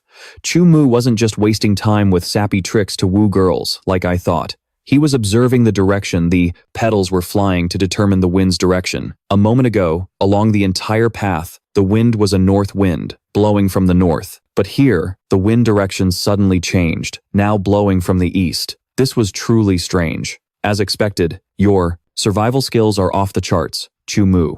Those sheltered young ladies would never notice these things. In this current situation, I'm seriously starting to wonder if Chinmenger is here to save Chu Mu, or the other way around. A sudden change in wind direction, like this, definitely means there's an extremely rare spirit item nearby. So Chu Mu told little Mo Xie to run around and check it out. Mo Xie heard the command and quickly dashed off to check the situation. Qin Menger's face fell, not believing him. She just thought Chu Mu's words were all talk. Very soon, Mo Xie returned. Seeing it come back so quickly, Miss Qin was sure it hadn't found anything new, but she was wrong. Mo Xie didn't return quickly because it found nothing, but because its speed and senses were so sharp that it quickly came back to confirm to Chu Mu that there really was a spirit item nearby. Now, Qin Menger's eyes widened in astonishment, exclaiming that Chu Mu was amazing, predicting things like a god, but there was nothing divine about it. It was just that his skills and mind were sharper than an ordinary person's. However, this was all experience he'd accumulated over many years of life and death situations. It didn't just come from nowhere. By the stream, a pack of ass getting after the way, Mo Yao were drinking water. You can just judge a book by its cover with these things. One look, and I can tell they're more reckless than rational. Their teeth are sharp, and more importantly, their skin is like a sturdy suit of iron armor. Chu Mu and Qin Menger hid behind a large tree, observing from a distance, not daring to stir the hornet's nest. They were afraid that if they startled this pack of Mo Yao, it would lead to big trouble. Qin Menger suggested that Chu Mu should capture a few Mo Yao to be his soul pets, because Mo Yao were the symbolic soul pets of the Chu family, so she thought that their attributes and fighting style would also suit Chu Mu. Right now, Chu Mu had enough soul pets by his side for battle, but they were all soul pets he had carefully selected before deciding to sign a soul contract.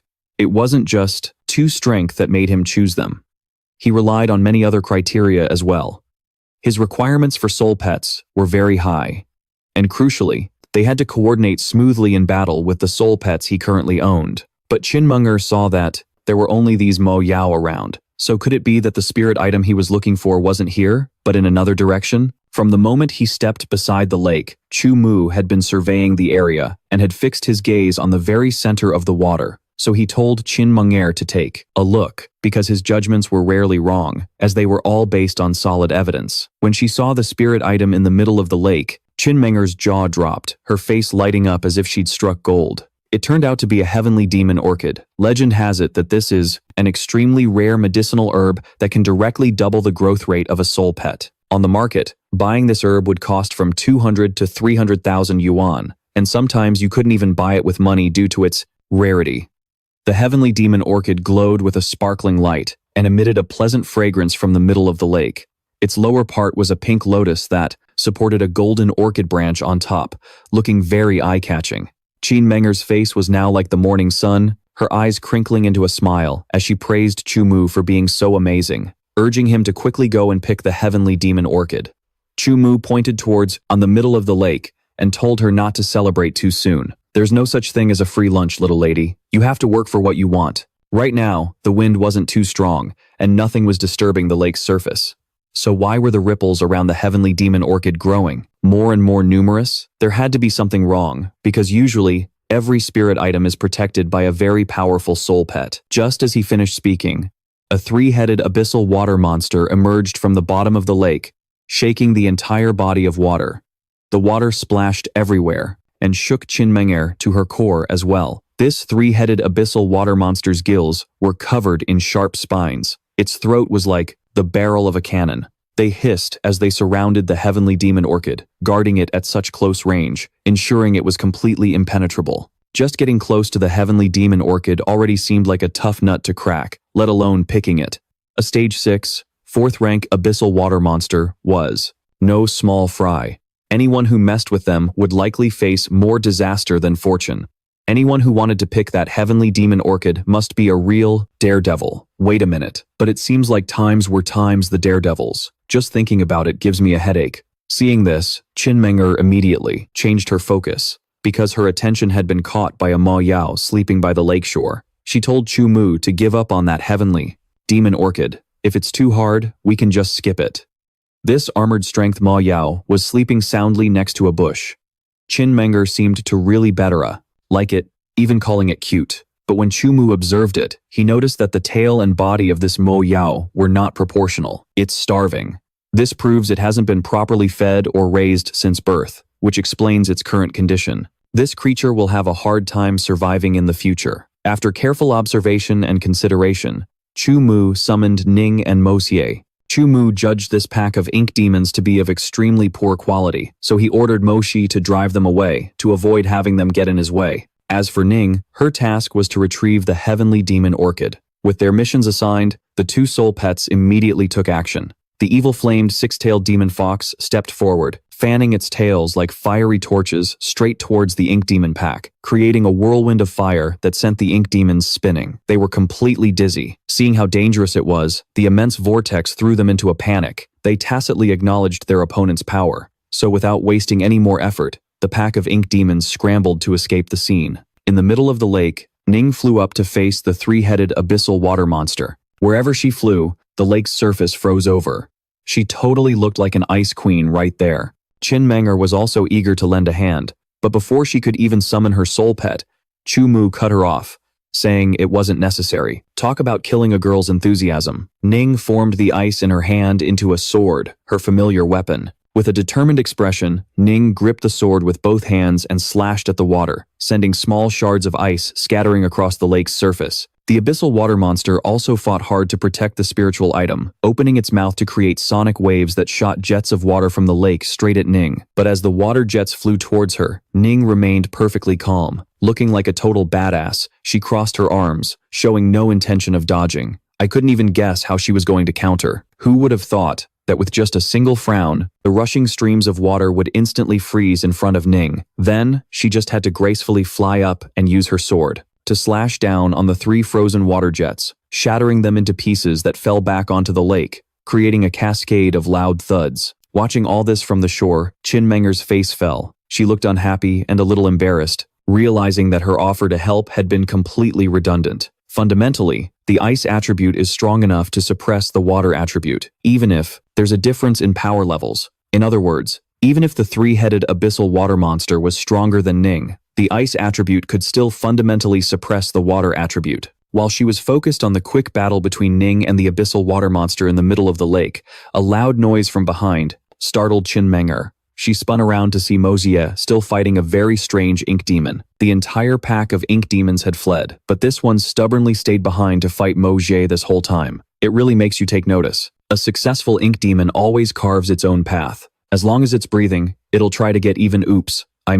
As long as it's breathing, it'll keep fighting. Mo Xie let out a sonic roar that stirred the wind, creating a force that lifted the ink demon into the air before slamming it back down on the ground, flat on its back. But it quickly flipped over and stood up, spitting out a cloud of miasma like a grenade with the pin already pulled. Mo Xie dodged to the side and used its tail to swat the miasma cloud, sending it flying into a tree trunk and causing a huge explosion.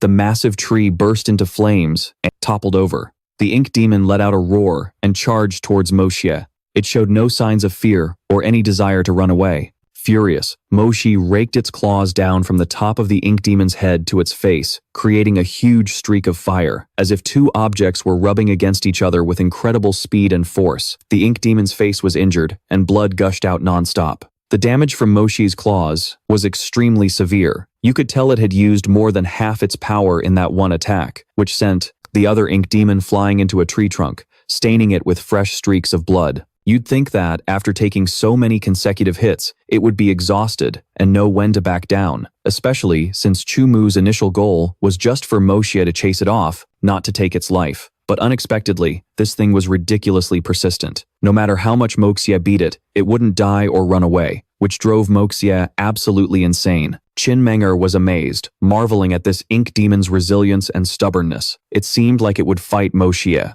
to its very last breath. Fighting so bravely, you could guess that if it ever formed a soul pact with someone, it would sacrifice its own life for that person. It truly was different from the others in its pack. Even Chu Mu, who was incredibly strict when evaluating soul pets, started to become intrigued by this ink demon. He nodded thoughtfully and remarked that this armored ink beast was actually quite interesting. Qin Menger had taken a liking to this type of ink demon from the start, so seeing this little one being so tenacious made her absolutely love it. When she saw that even the picky Chu Mu was praising it, she got excited and nodded her head furiously, saying, that's right, this ink demon is so resilient." As she was praising the ink demon's endurance and never give up spirit, Chu Mu threw a bucket of cold water on her. The thing he noticed the very thing that intrigued him, had nothing to do with anything she had just said. Chinmunger's eyes widened in surprise. Chu Mu wanted to confirm what he saw, so he told Mo Xie to try again. The master and soul pet shared a telepathic link. As soon as it heard its name, Mo Xie immediately raked its claws across the ink demon's leg,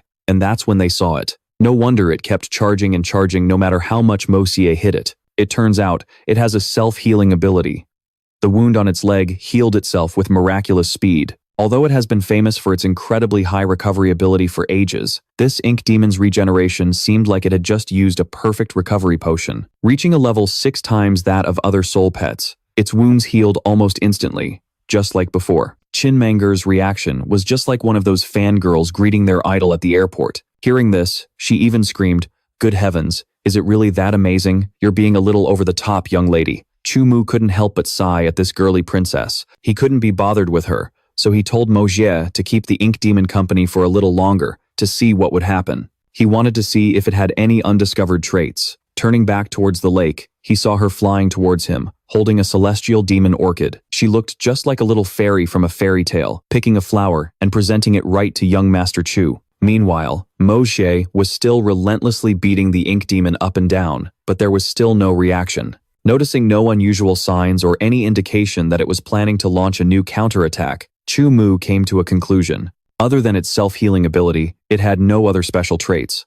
Moreover, this ink demon's bloodline was of the insect type. It was heavily skewed towards self-healing abilities. Conversely, its beast-type bloodline was very weak. Truly, what you gain in one area, you lose in another. It was tough due to its rapid self-recovery, but its counterattacks were completely ineffective. Miss Chin sighed in disappointment, a little saddened that, while this ink demon was exceptionally rare for an insect type, its beast aspect was far too weak. It was a real pity. Seeing her still standing there reluctantly, Chu Mu urged her to hurry up and go. They had to continue on their journey. They all turned and walked away, leaving the ink demon alone, staring after them with a dazed expression. Suddenly, the ink demon's eyes turned red. "What's this? What's this? Does it want to fight again? This dude has been fighting from dawn till dusk. Everything becomes less important when you're sleepy." He was too exhausted and had to get some sleep to recover his strength. The three of them, including Chu Mu, Chinmunger, and Mo Xie, found a large rock and hid behind it to sleep. Oh my god, how adorable. Look at those two using a leaf as a blanket. They look so cute. Exhausted from the long day, all three of them slept like logs. Suddenly, Mo Xie's eyes snapped open. It seemed there was a strange noise. A fox's senses are even sharper than a hunting dog's. It wasn't a stranger, but the ink demon from the morning. It had followed Chu Mu and Mo Xie all the way here. Seeing Mo Xie was like seeing its crush. It shamelessly rushed forward. Mo Xie's face screamed, "I am so done with you. Ink demon, will you stop it already?" As the ink demon lunged, Mo Xie used its tail to swat it away. This went on for several times. No, not just several times. It followed them for several days.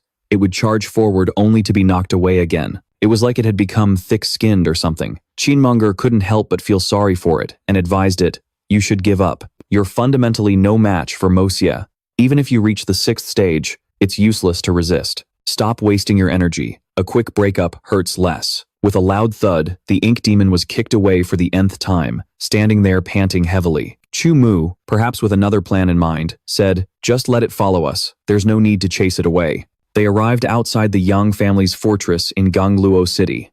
As mentioned before, in Gangluo City, the Yang family had long been the local overlord. Looking at how they dealt with and took down their rivals, it was easy to understand why they had so quickly become the dominant power. Because they were sufficiently brutal and despicable, engaging in robbery as a trade, their mansion was naturally grand and wealthy. Yang Mantan, both panicked and furious, slammed the table, questioning his subordinate about the incident a few days ago. He couldn't believe his ears. He couldn't believe that Yang Ji and Li Nan had been killed on the Yang family's territory by some mysterious kid with an unknown background, and that he dared to do such an earth-shattering thing, and it was just a kid. What an absolute humiliation. Yang Mantan asked the servant if he knew Chu Mu's identity or name.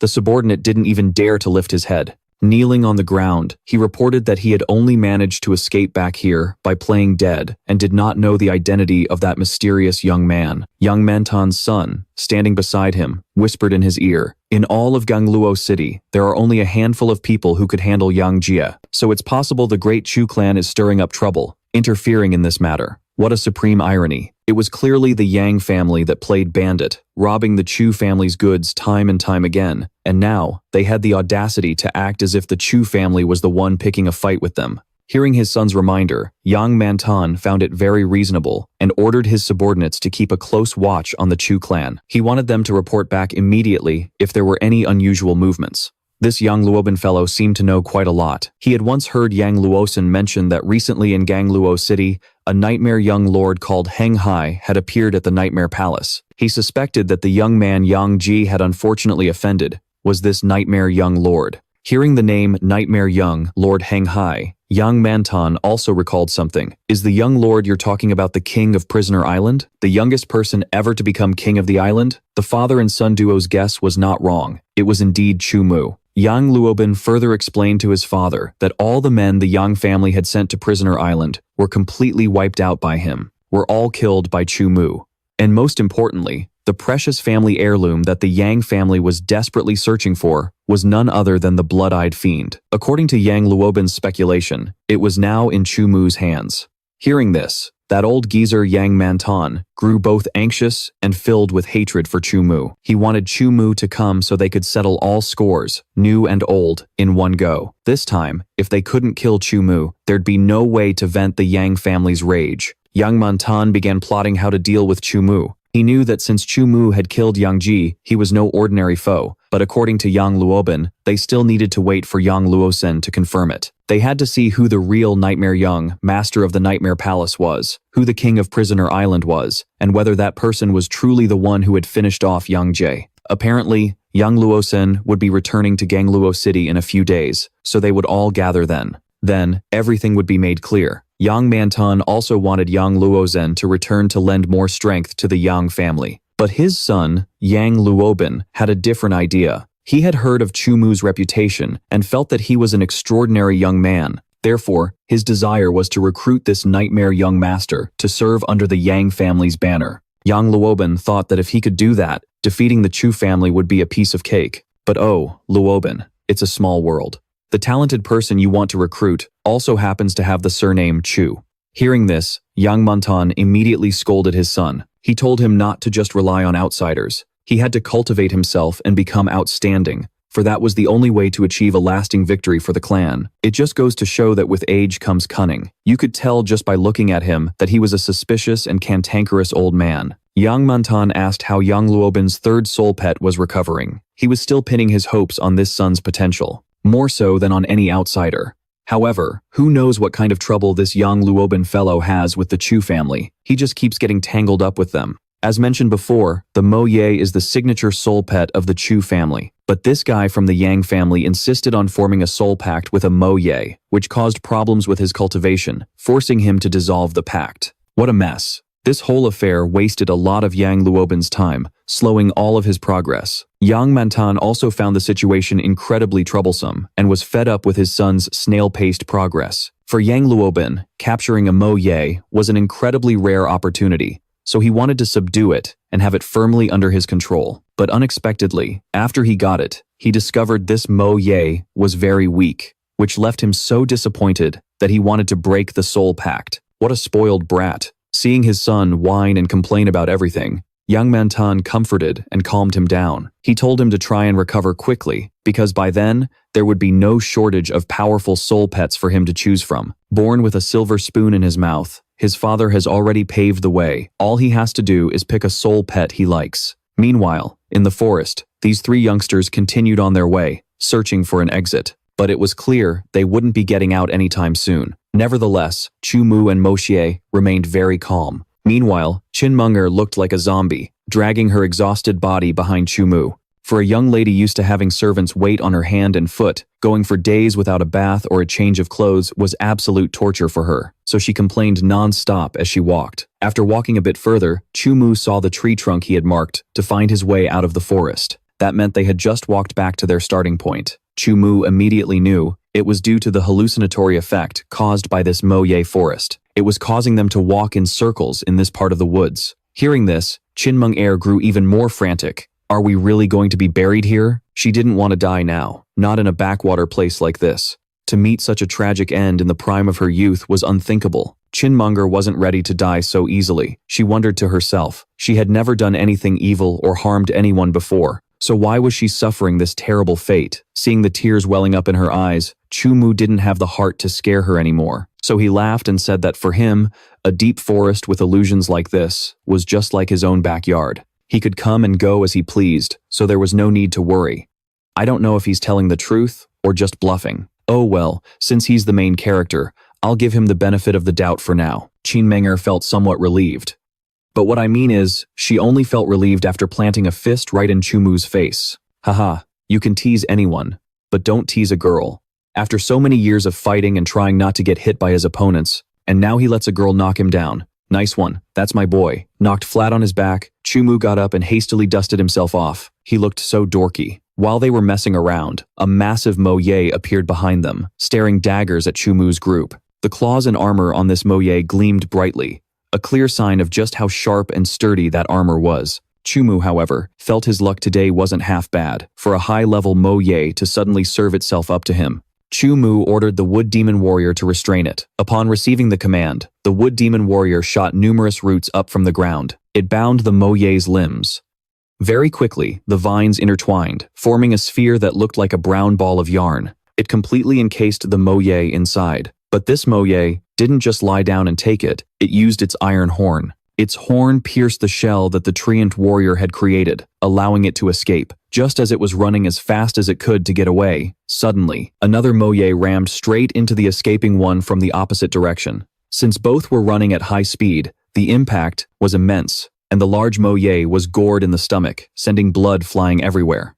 Its entire body was thrown a great distance, landing near a bush. The smaller Mo Xie's body was blazing with fire as it charged the larger one, brimming with fighting spirit. This was none other than the small Mo Xie that had been following Chu Mu for the past few days. It stunned Chu Mu because its body was not even half the size of the other Mo Xie, yet it wanted to fight the creature alone, just like a battle between wild beasts. The large Mo Xie wasn't about to back down either. It lunged forward, clawing at the small Mo Xie's face and drawing blood from the corner of its eye. The small Mo Xie countered, gathering a large fireball in its mouth and spitting it at its opponent. But neither side was giving an inch. The large Mo Xie tilted its head to dodge. It felt like this Mo Xie was so large that the flame had no effect on it. The large Mo Xie's face hardened, and it lowered its head slightly. The blue flame in its mouth gradually flared up, and its eyes glowed crimson.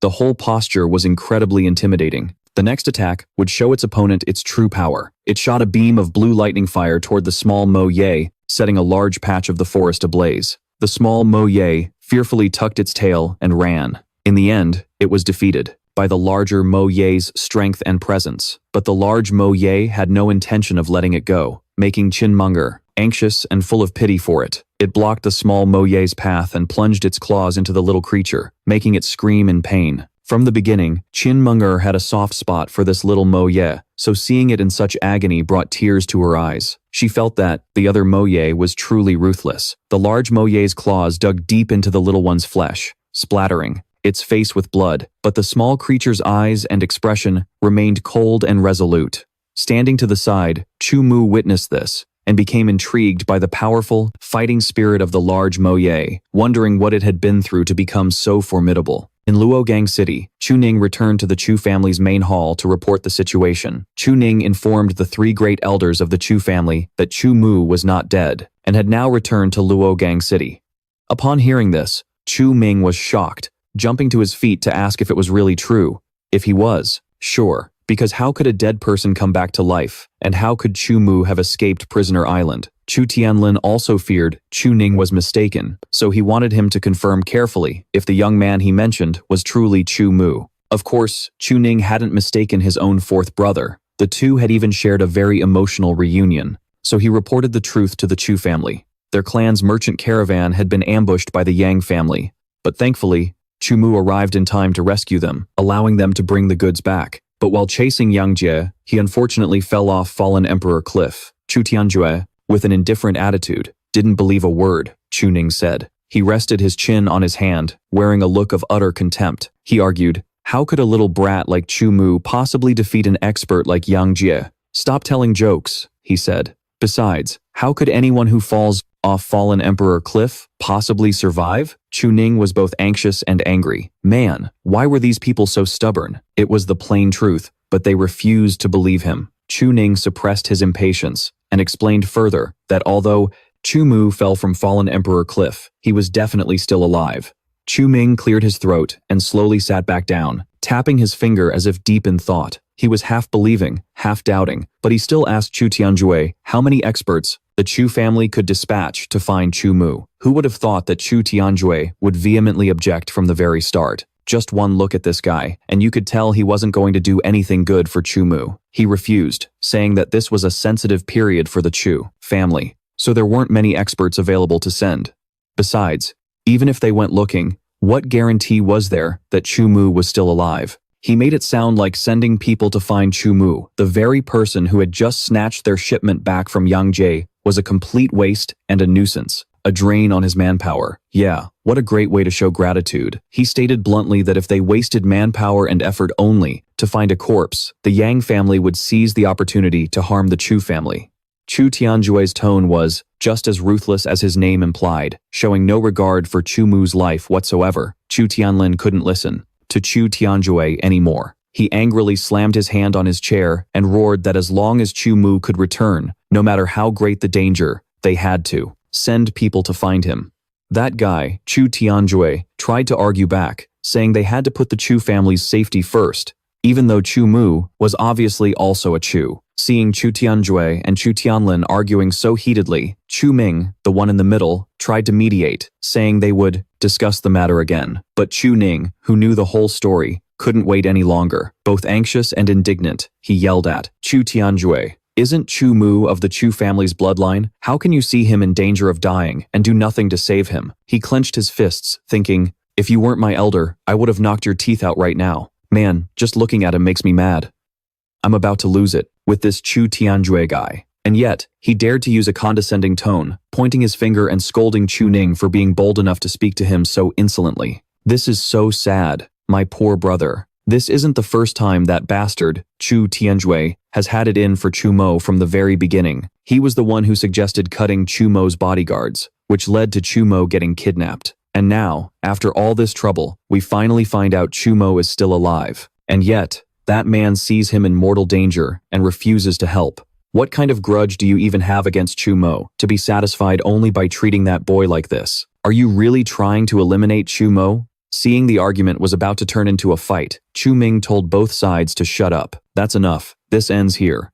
Seeing that the matter was settled, that bastard Chu Tianjue turned his back and left, while Chu Ning gave him a reluctant, sarcastic farewell. He always seemed to be prejudiced against Chu Mo, so he still couldn't believe that a punk like Chu Mo could actually kill Yang Jie. He just figured this was a story Chu Ning made up to trick the Chu family into sending people to rescue Chu Mo. How ridiculous. Do you really need to be tricked into rescuing your own family? Besides, everyone in Gangluo City knows about Duanlin and how dangerous the fallen Emperor Cliff is, so Chu Tianjue was certain that Chu Mo's body had been torn to pieces long ago. He slammed the door and left in contempt. Chu Tianlin was so furious he turned purple, on the verge of going insane at Chu Tianjue's condescending attitude. He told his father, Chu Ming, that they should never have let Chu Tianjue manage the servants, because now all the power is in his hands. If the Chu family wouldn't send anyone to rescue Chu Mo, then he would go himself. It's enough to bring tears to your eyes. At that moment, Chu Tianlin remembered his fourth brother, who had sacrificed so much for the Chu family, and Chu Mo is Chu Cheng's only son, so even if Chu Tianlin had to sacrifice his own life, he had to bring his nephew back.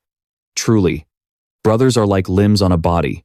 You can do it, Uncle Tianlin. Chu Mo's badass uncle stood up, a man of his word, and told Chu Ning they were heading out together to find Chu Mo. Chu Ning was, of course, overjoyed, and immediately agreed. As the father and son reached the door, Chu Ming called them back, just when you'd think he was going to stop them out of fear for their safety. Who would have thought? He pulled out the Chu family's patriarch token and gave it to Chu Ning, so she could take men out of the city to find Chu Mo. After everyone had left, old man Chu Ming was left alone, and he slumped into his chair, clutching his head. His eyes welled up with tears. He was deeply worried about why Chuning had revealed just how powerful and talented Chu Mu was. If Chu Mu were still like before, unable to summon even a single soul pet, he would still see him as his own flesh and blood grandson. So what is he so worried about when it comes to Chu Mu's excellence?